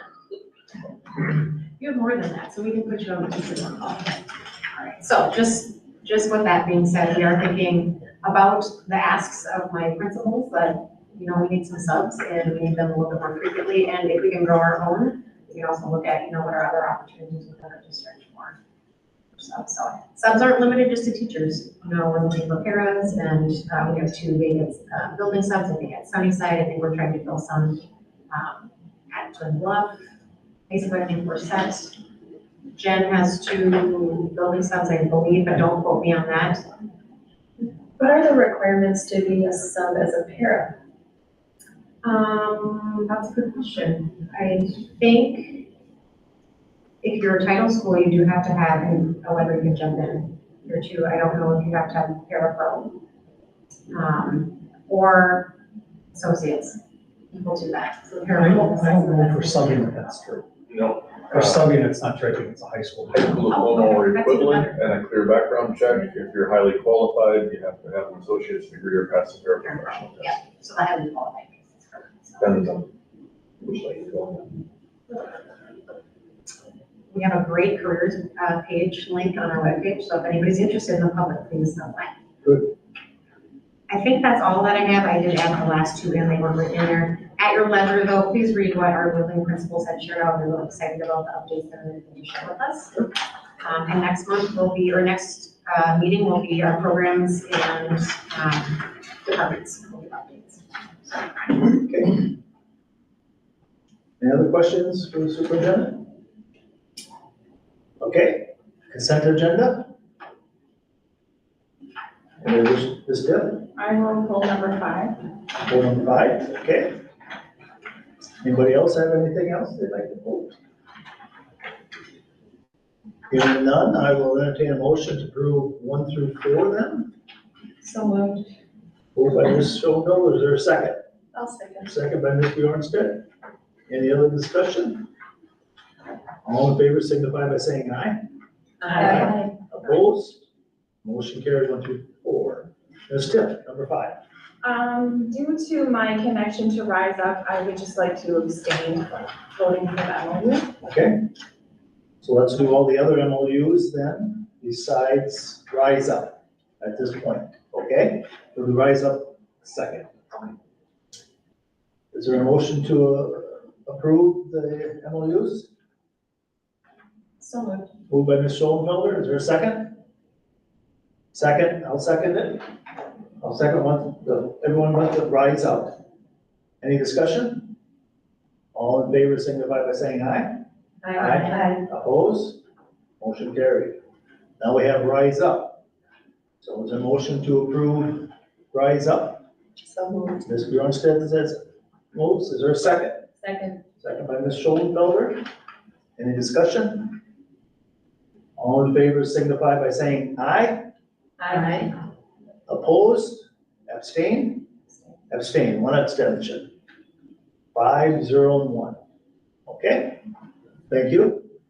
Donations and grants. Superintendent Waker. We have 4 listed for the session today. The first one is a $1,500 value from Marines Readers, so donation of books to the Early Childhood Family Ed program and outreach programs. The second, a $1,500 value from SFM Mutual Insurance Company for our ISD 256 safety grant. And then a $7,000 value from Dakota Electric to train teachers in alignment of new math standards and to help students with highest math needs or highest needs. And last but not least, $1,000 from Bethany Flatham for emergency medical needs fund. Thank you very much for the generous donations. Is there is there a motion to approve the resolution? So moved. Moved by Ms. Schoenfelder, is there a second? Second. Second by Ms. Tipp. Being a roll call vote, we'll start with Ms. Tipp, Aye. Ms. Schoenfelder, Aye. Ms. Buck, Aye. Ms. Bjornstedt, Aye. Ms. Rowe. Aye. Chair votes aye. Thank you very much for those very generous donations. I wonder if this is a good time to talk. Have you had any conversation with Jess about the milk fund? Not indirectly, yes. We would have to, again, and I think I may have mentioned this last time, we would have to actually rename a fund specifically for the milk fund. So the milk fund would operate as is, and we would create, and we said chiming in there too, which is part of the conversation, a separate name for a fund that would just solely focus on the milk fund. We can bring that back. And then I know Do that. Brittany Keel was mentioning for students down there at Hall, she's on scholarship money, and there was at our last meeting last Thursday with the admin team, she talked about there was still need for by people that were looking for scholarships. So if people out there wish to donate money so the young children can attend Hall through a scholarship program, please reach out to the school here. And we would certainly appreciate any generous donations that people may want to do. So, okay, thank you. Next topic, teacher and principal evaluation process. Hey, team. You get to hear me twice tonight. You're Very so lucky, Mr. That's Taylor. right. Right, Just tell everybody your name for the people watching, please. absolutely. I am just going to share my screen quickly.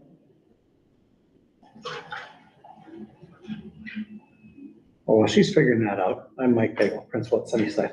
I can do a little background building. Sure. So Mike and I were part of the evaluation team, so this is like a long time coming. The conception of a new platform for teacher and principal evaluation was way back January, February, March, April, May. We finally vetted a platform. Allegra and Mike have been paramount in courageous conversations with all sorts of groups to figure out, what is it going to look like and feel like to do a robust teacher evaluation with wraparound supports based on how they're performing, as well as looking at something that's much more robust in giving feedback to our building principals as well. So they will share the ongoing saga of evaluation in Minnesota.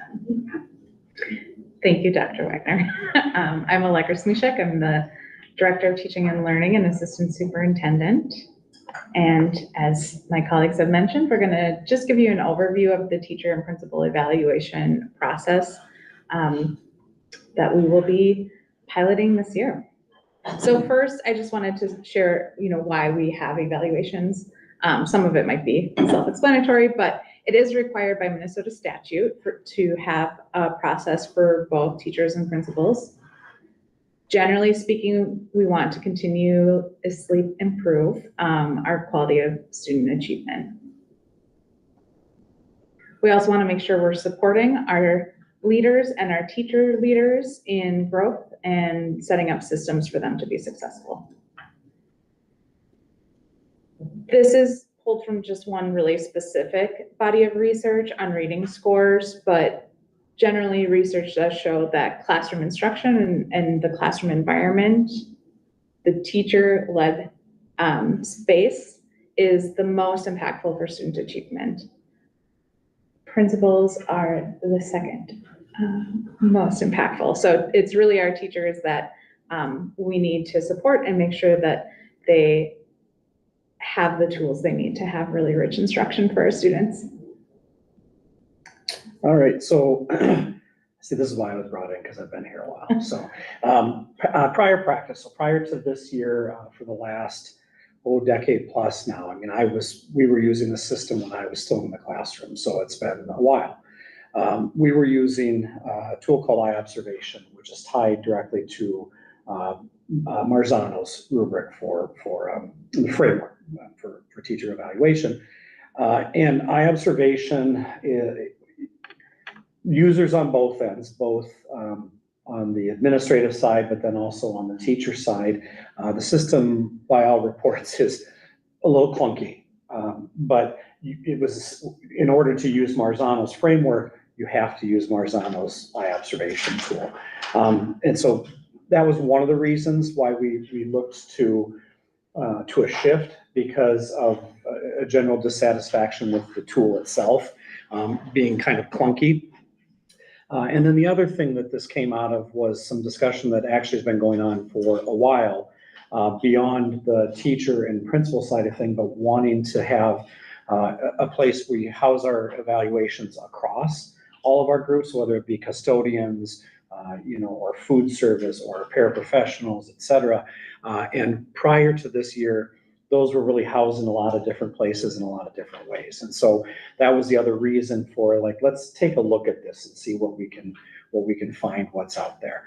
So you will find, we'll talk a little bit about the rubric that we'll be using. The nice thing for teachers is it's not entirely dissimilar to what Marzano's was. I mean, the 4 domains have slightly different names, but they really kind of cover the same sorts of things that teachers have really become accustomed to being looked at. So I think in that respect, it'll be a fairly fluid transition from the Marzano framework to the Danielson framework.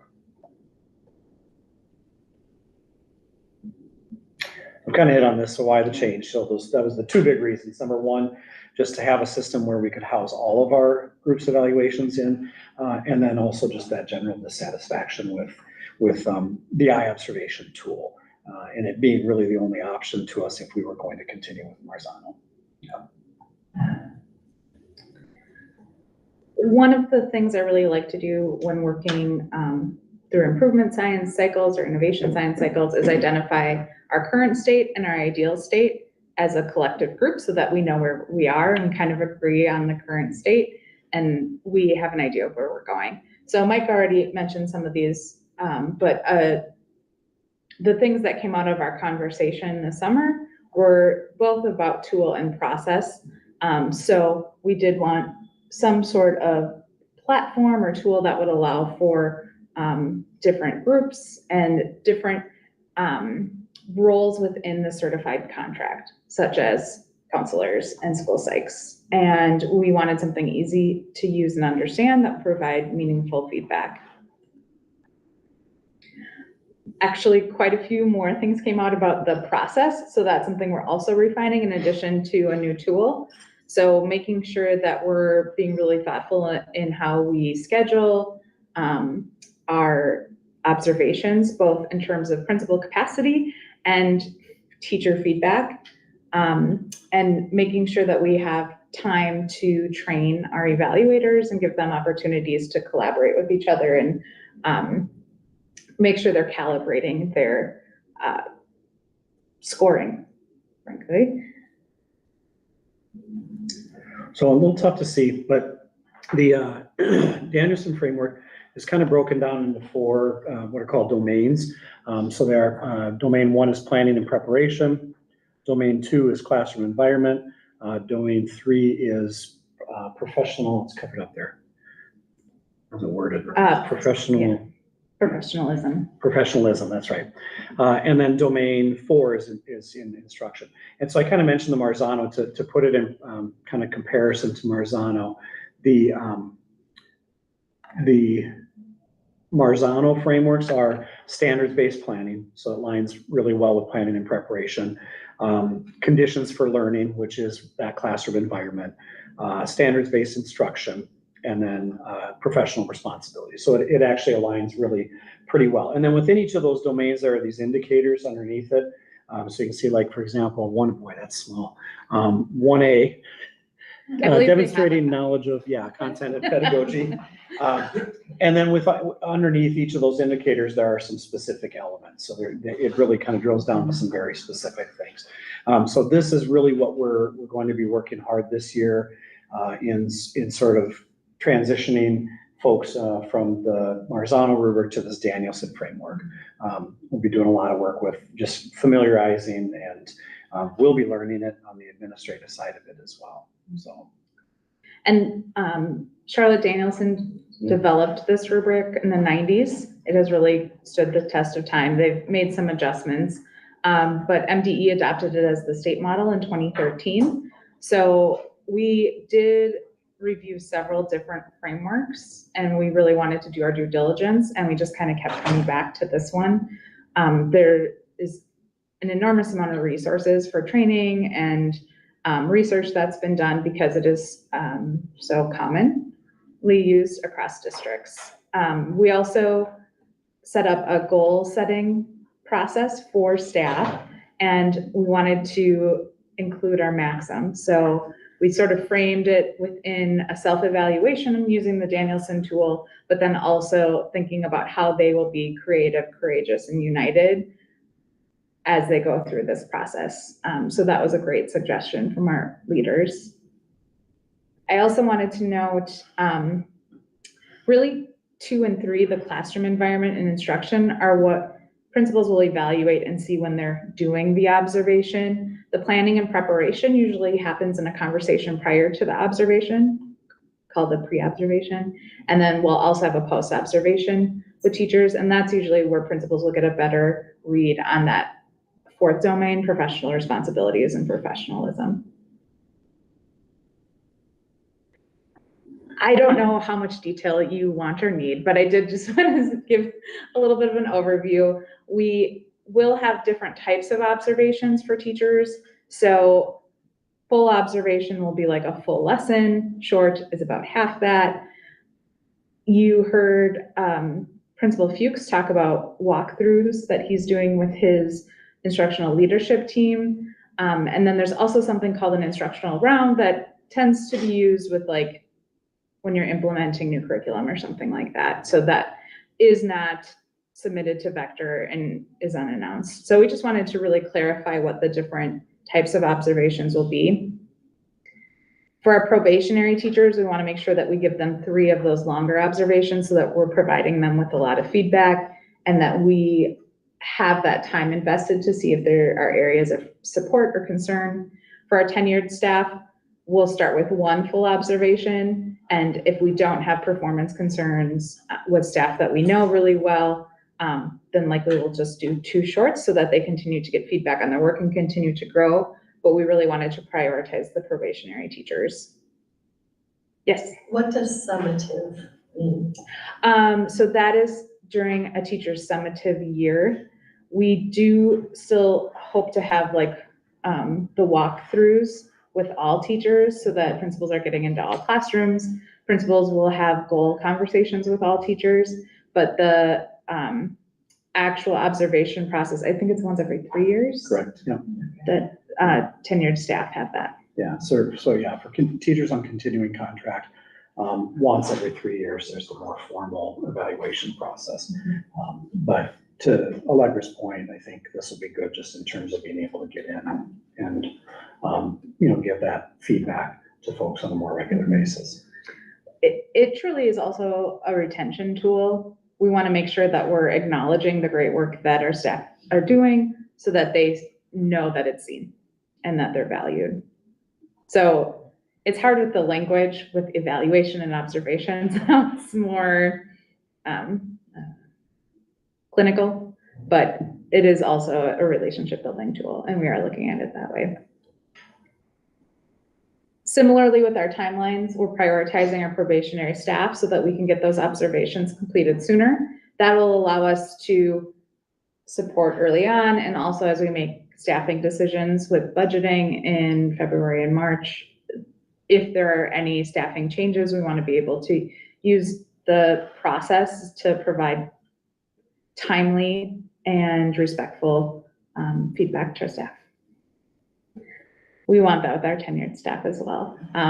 But they tend to be a little more patient and have more experience. So they can wait a little longer as we really wrap our arms around the new folks.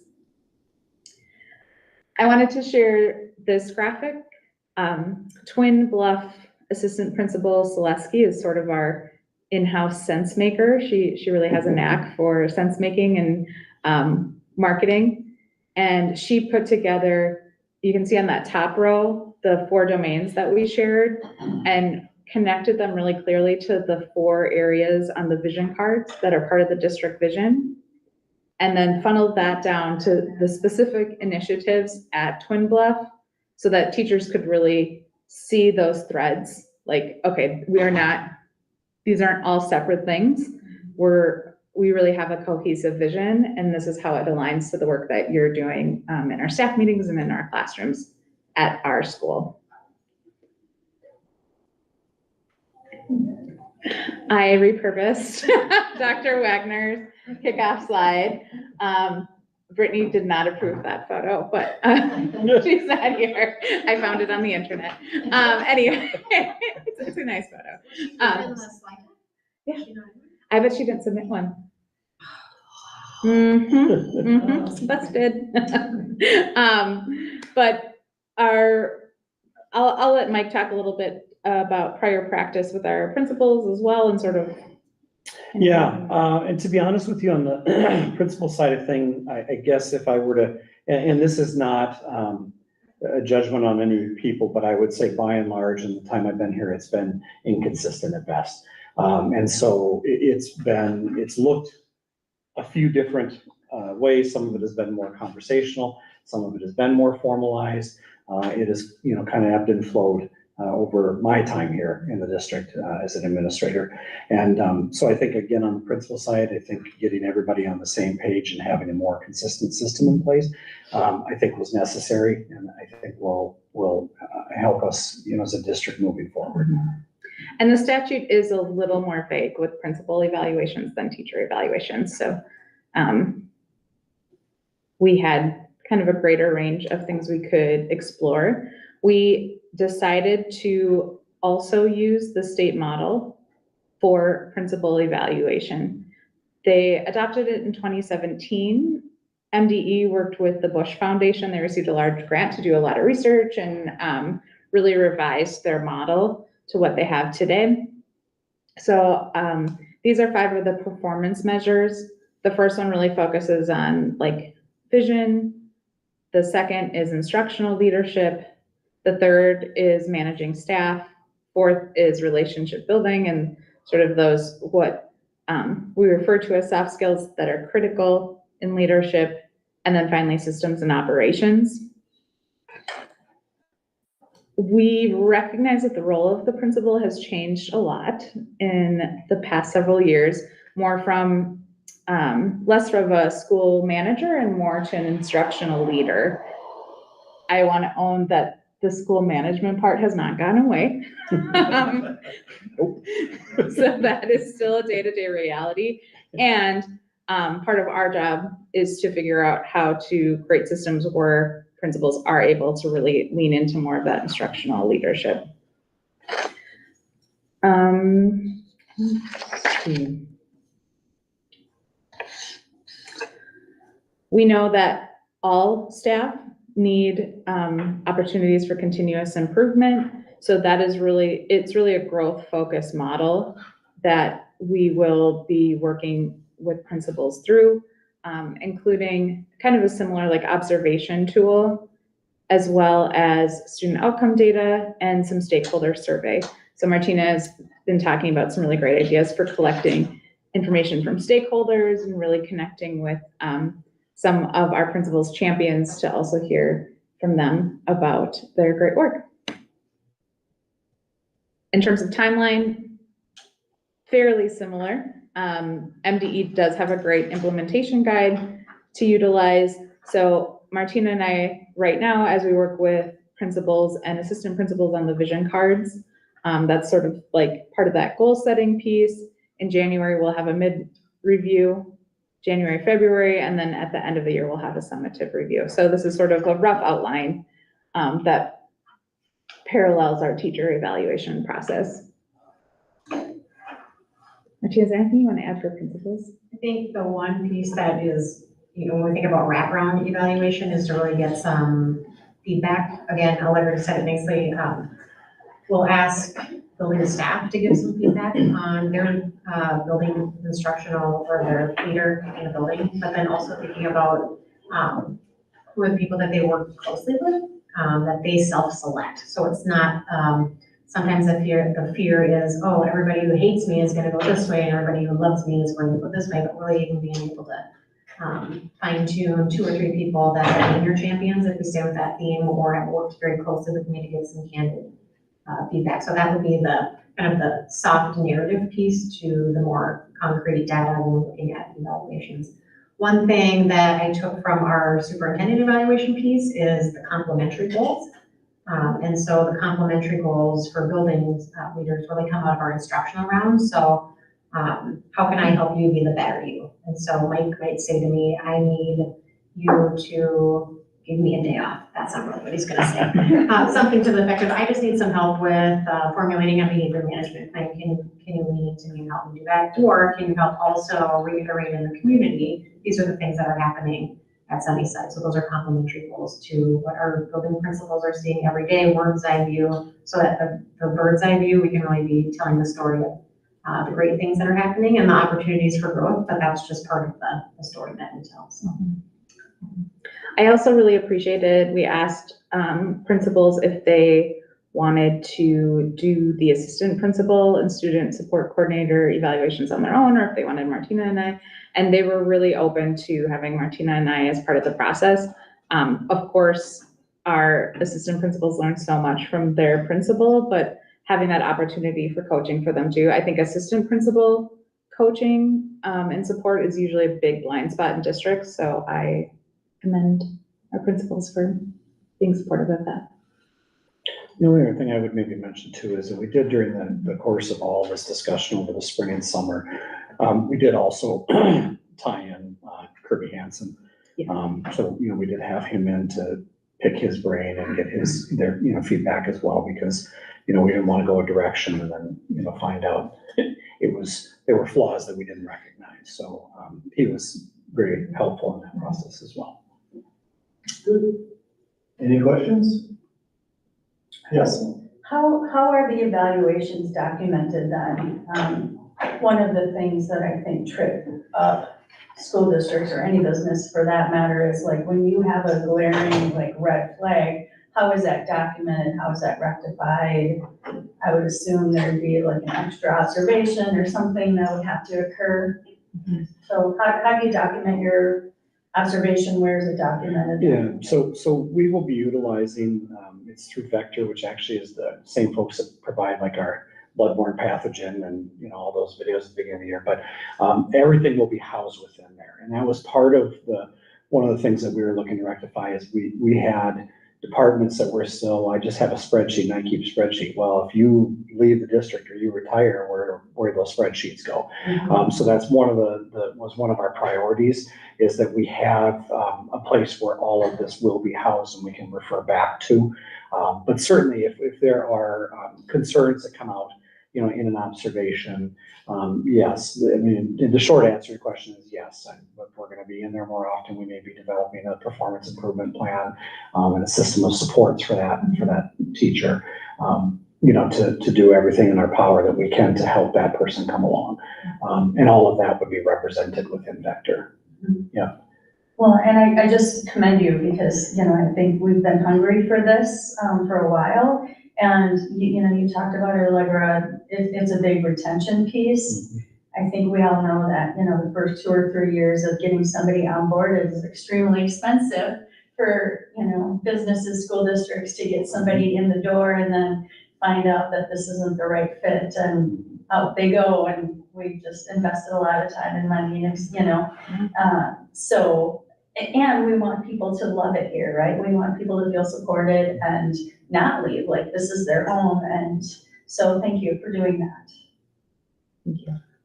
And I think as a teacher, retired teacher, when the last 3 years have been extremely challenging, and to have an administrator even walk through your classroom for 10 minutes and let you know that what you are doing is appreciated is a very powerful retention tool. So, and it's needed.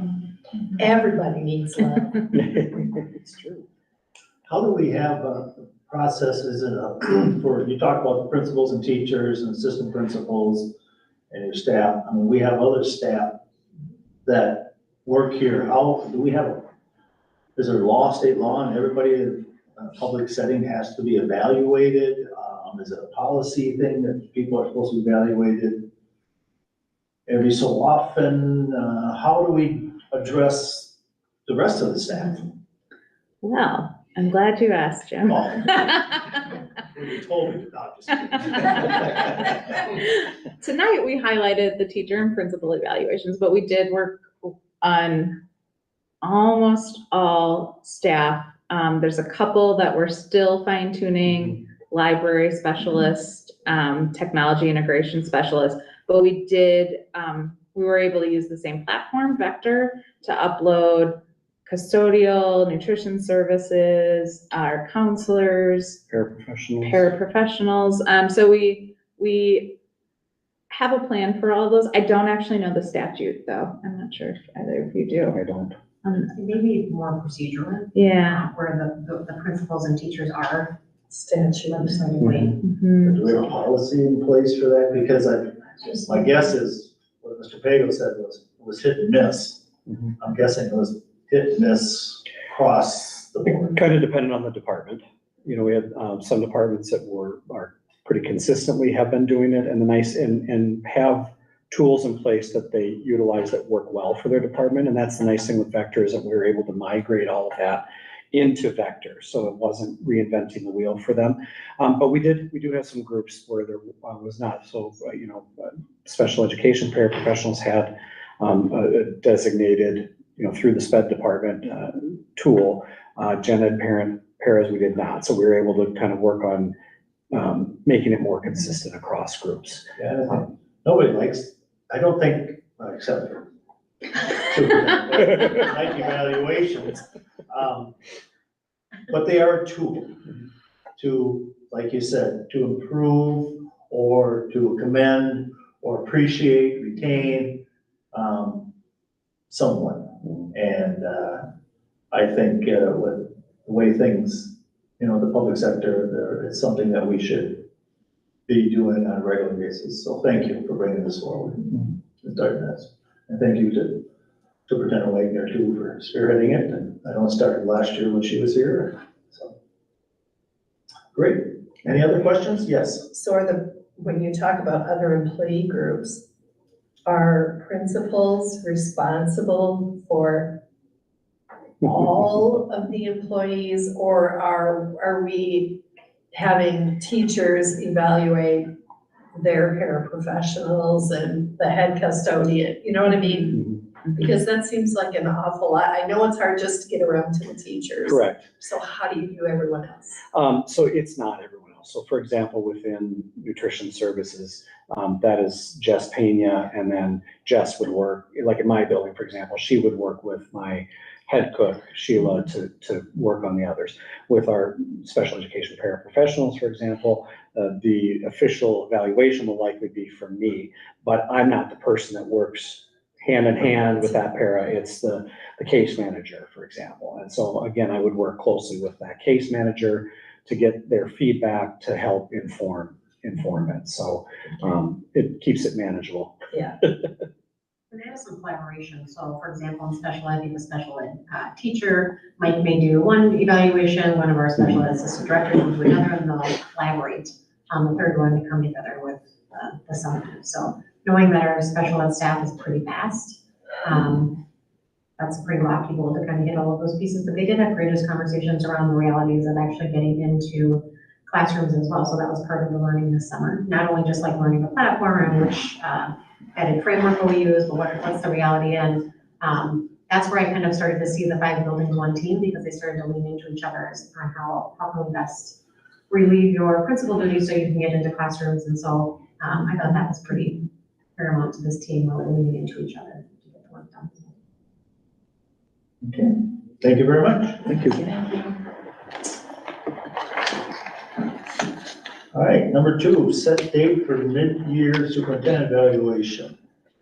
Those previous times we were together, we discussed evaluation with Miss Barb Dorn. And I kind of threw out the date, the proposed date of December 4th, but it being a workshop, we couldn't actually make a motion at that time.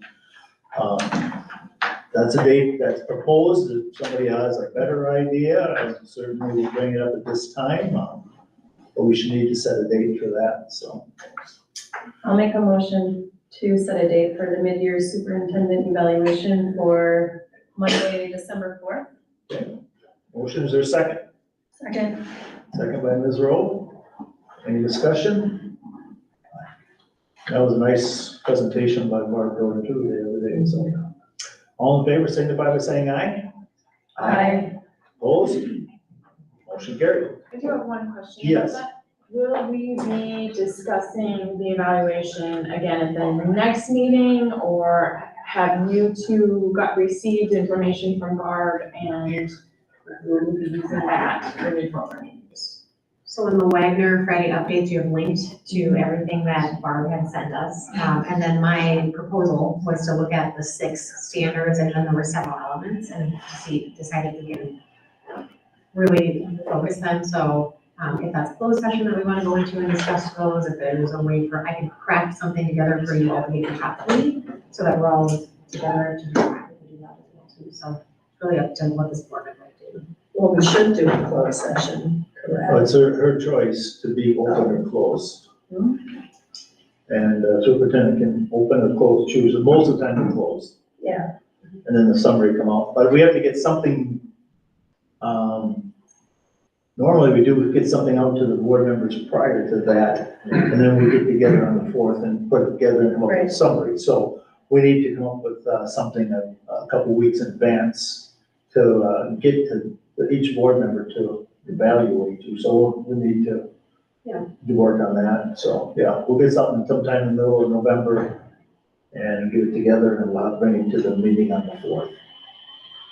Is that what you're kind of thinking about? Yeah, when we talked with Barb, we talked about having, using Dr. Wagner's goals and, possibly the rubric, and looking forward to the end of the year evaluation. And then the mid-year evaluation would not be as formal, but I think it's important that we know what the end of the year evaluation is going to look like, what those goals are as we move into the mid-year. So in my mind, I don't think it should be 2 separate evaluation pieces. I think we should be looking at progress toward that end of the year evaluation. Yes. Does that seem fair to you? It's essentially a vision card. So our building principals are creating vision cards that here's our ideal vision, our end goal, but where are we progressing as opposed to future. But I think if we proposed a closed session after the next board meeting and kind of piece it down, we can craft out the actual framework of what that looks like, from the standards to the narrative pieces, artifacts, whatever we decide, kind of a hybrid, and talked across the board. I don't think we go into closed session to discuss the parameters of it. We can only discuss your evaluation on the 4th of December. So we'll bring back something in a future meeting. How's that sound? Okay, thank you. Thank you for bringing that up. All in favor? Did we vote? Did we vote? Thank you. Final reading of policy 504, student dress and appearance. Superintendent Wagner? So this is final reading, but know that in the emergency, policy that we put in place, the expectation was that we would have some feedback at the end of the year of how it actually works. Right. We certainly could do that sooner if you want principals to come in and say, this is how it's working, we do a checkpoint kind of mid-year, then do the final. I haven't heard anything recently, but again, that was the ask of the board to have just some feedback by the end of the year so that if we need to bring this back and reevaluate. we can. I think it was, well, to bring it back towards the end of the year, go ahead with it, but then bring back in case we need to tweak it for the next year. Yes. Just so that, I know you all know my concerns with this policy under Roman numeral 2, letter C, student clothing may not include extremely brief garments. I know what brief means to me, but I think it's extremely subjective, and I think it opens the door for possible discrimination. I think it opens the door for, if you don't have something under there that describes what we mean as a district, extremely brief garments. Like I said, you know, what I think as a parent, what a male principal or a female principal, now, there's no rubric, there's no definition of what that means. It's left up 100% to interpretation, and I don't think that I wouldn't want to be a staff member trying to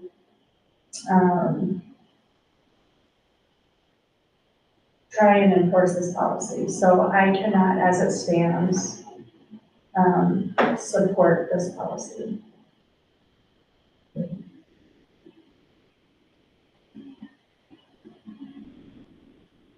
This is our final reading. What does the board wish to do? I have a question too about I hate to throw in specifics, and I think we've had a conversation about it as well, the whole hoodie hat discussion, because I think there is some discrepancy about how that's interpreted in classrooms with teachers.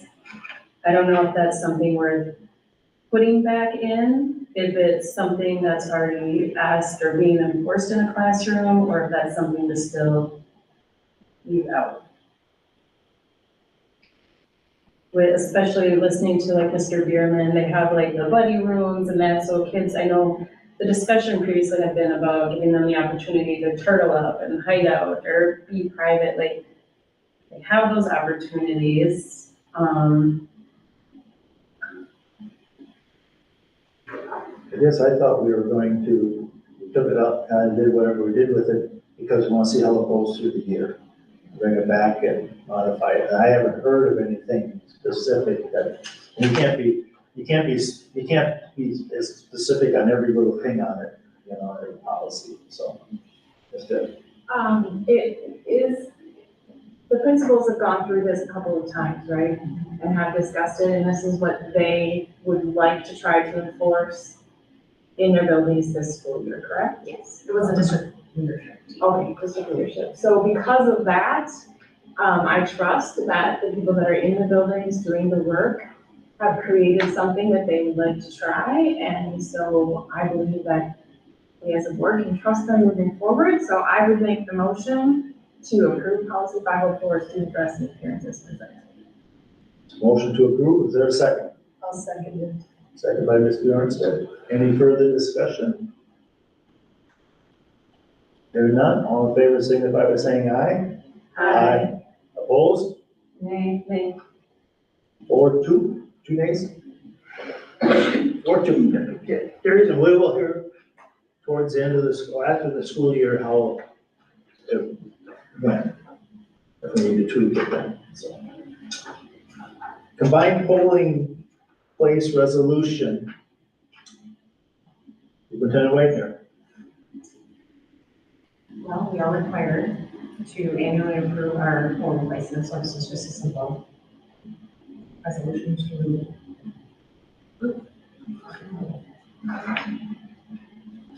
Polling place resolution, this is standard, every odd number year like this, what they have in case for some reason we had to have some type of election, so. I move to approve the 2024 combined polling place resolution as presented. Is there a second? I'll second it. Second is Bjornstead. Now, this is a resolution, so I'm guessing we need a roll call vote. So I'll start with Ms. Rowe. Aye. Ms. Bjornstead. Aye. Ms. Buck. Aye. Ms. Schoenfelder. Aye. Ms. Tiff. Aye. Chair votes aye. Thank you very much. Number 5, we have the MSBA legislative requests. Resolution. So if you are getting the MSBA updates, there was a request for resolution and submission from different school districts, and so I did send out to gather feedback from our building principals as well as from the teacher group. So overwhelmingly, the teacher shortage kept coming up, the subbing, the time of lots of prep time, the fact that we are losing educators across the district or across the nation, really. And so I really focused my interviews on that. I did combine, I think there was also a request to submit a resolution for the underfunded, unfunded mandates. That was very large. And so while I can write another one, if that is something that you guys would really like me to focus on, but focused on the teacher shortage with the underfunded and unfunded mandates, the implications on the amount of educators that we have. This is really across the board. I focused on teachers, but we're short across the board because of some of the mandates that are going to be pressing on our finances, which really limits what we can do within the district. So there were ideas there. You guys were very gracious about giving me feedback and adding some different ideas. So I was ensuring that I captured everybody's thoughts. This was submitted pending the support of the board. I didn't want to submit it assuming that you all approved this or that you didn't want me to change something or do something else. So this is kind of where we're at. So they were waiting at MSBA for the approval or submission or the support of the board or partial support of the board. I think it's good. I'll entertain a motion then to send this to MSBA. Resolution. There's by Ms. Rowe, is there a second? Second. Second by Ms. Schoenfelder. Any discussion? Only a thank you. That was, I know it was a lot of work, putting our ideas and thoughts and concerns down on paper. So thank you for doing that and submitting it on our behalf. Yep, thank you. It was interesting because she wasn't getting them. I know, right? No, I found out I wasn't getting any of the MSBA updates, and so all of you were, Rachel specifically was like, have you read this? I don't have it, but now I have them. Yeah, that's great. So, all right. There's a motion to support the resolution. I'll start with Ms. Buck. Aye. Ms. Bjornstead. Aye. Ms. Rowe. Aye.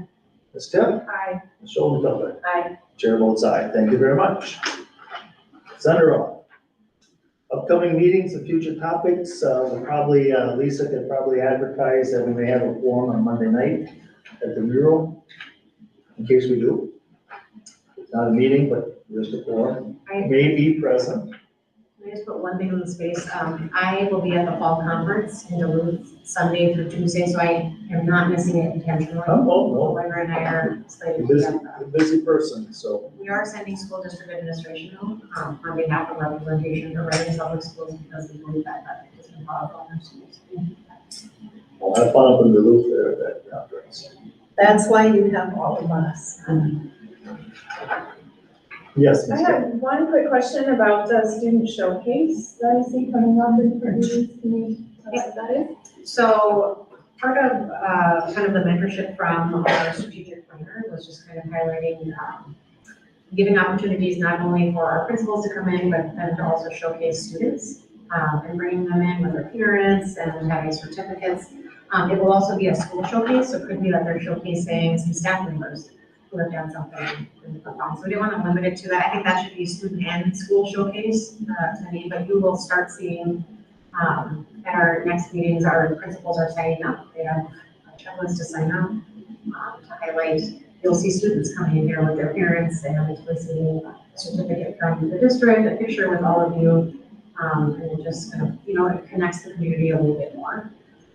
No, we're working behind the scenes for the Student Superintendent Advisory Council. So Joshua Fuchs, Oliver and I, and Ann Robertson are working behind the scenes. I think the meeting is coming up. Principal Fuchs is actually working internally just to build capacity with the students before he bridges out to the superintendent piece, but it kind of speaks to the idea of perhaps having student board members as well.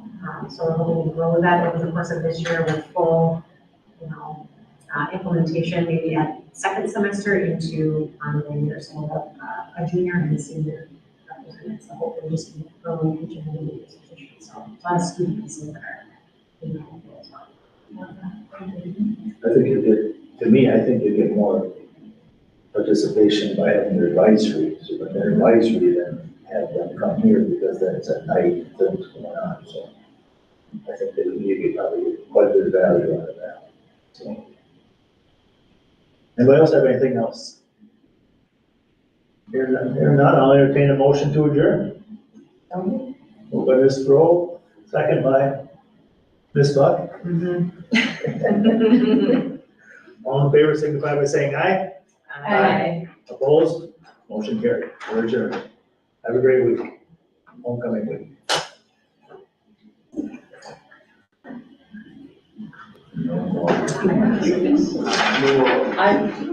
This is a winter sweater I brought. Freezing.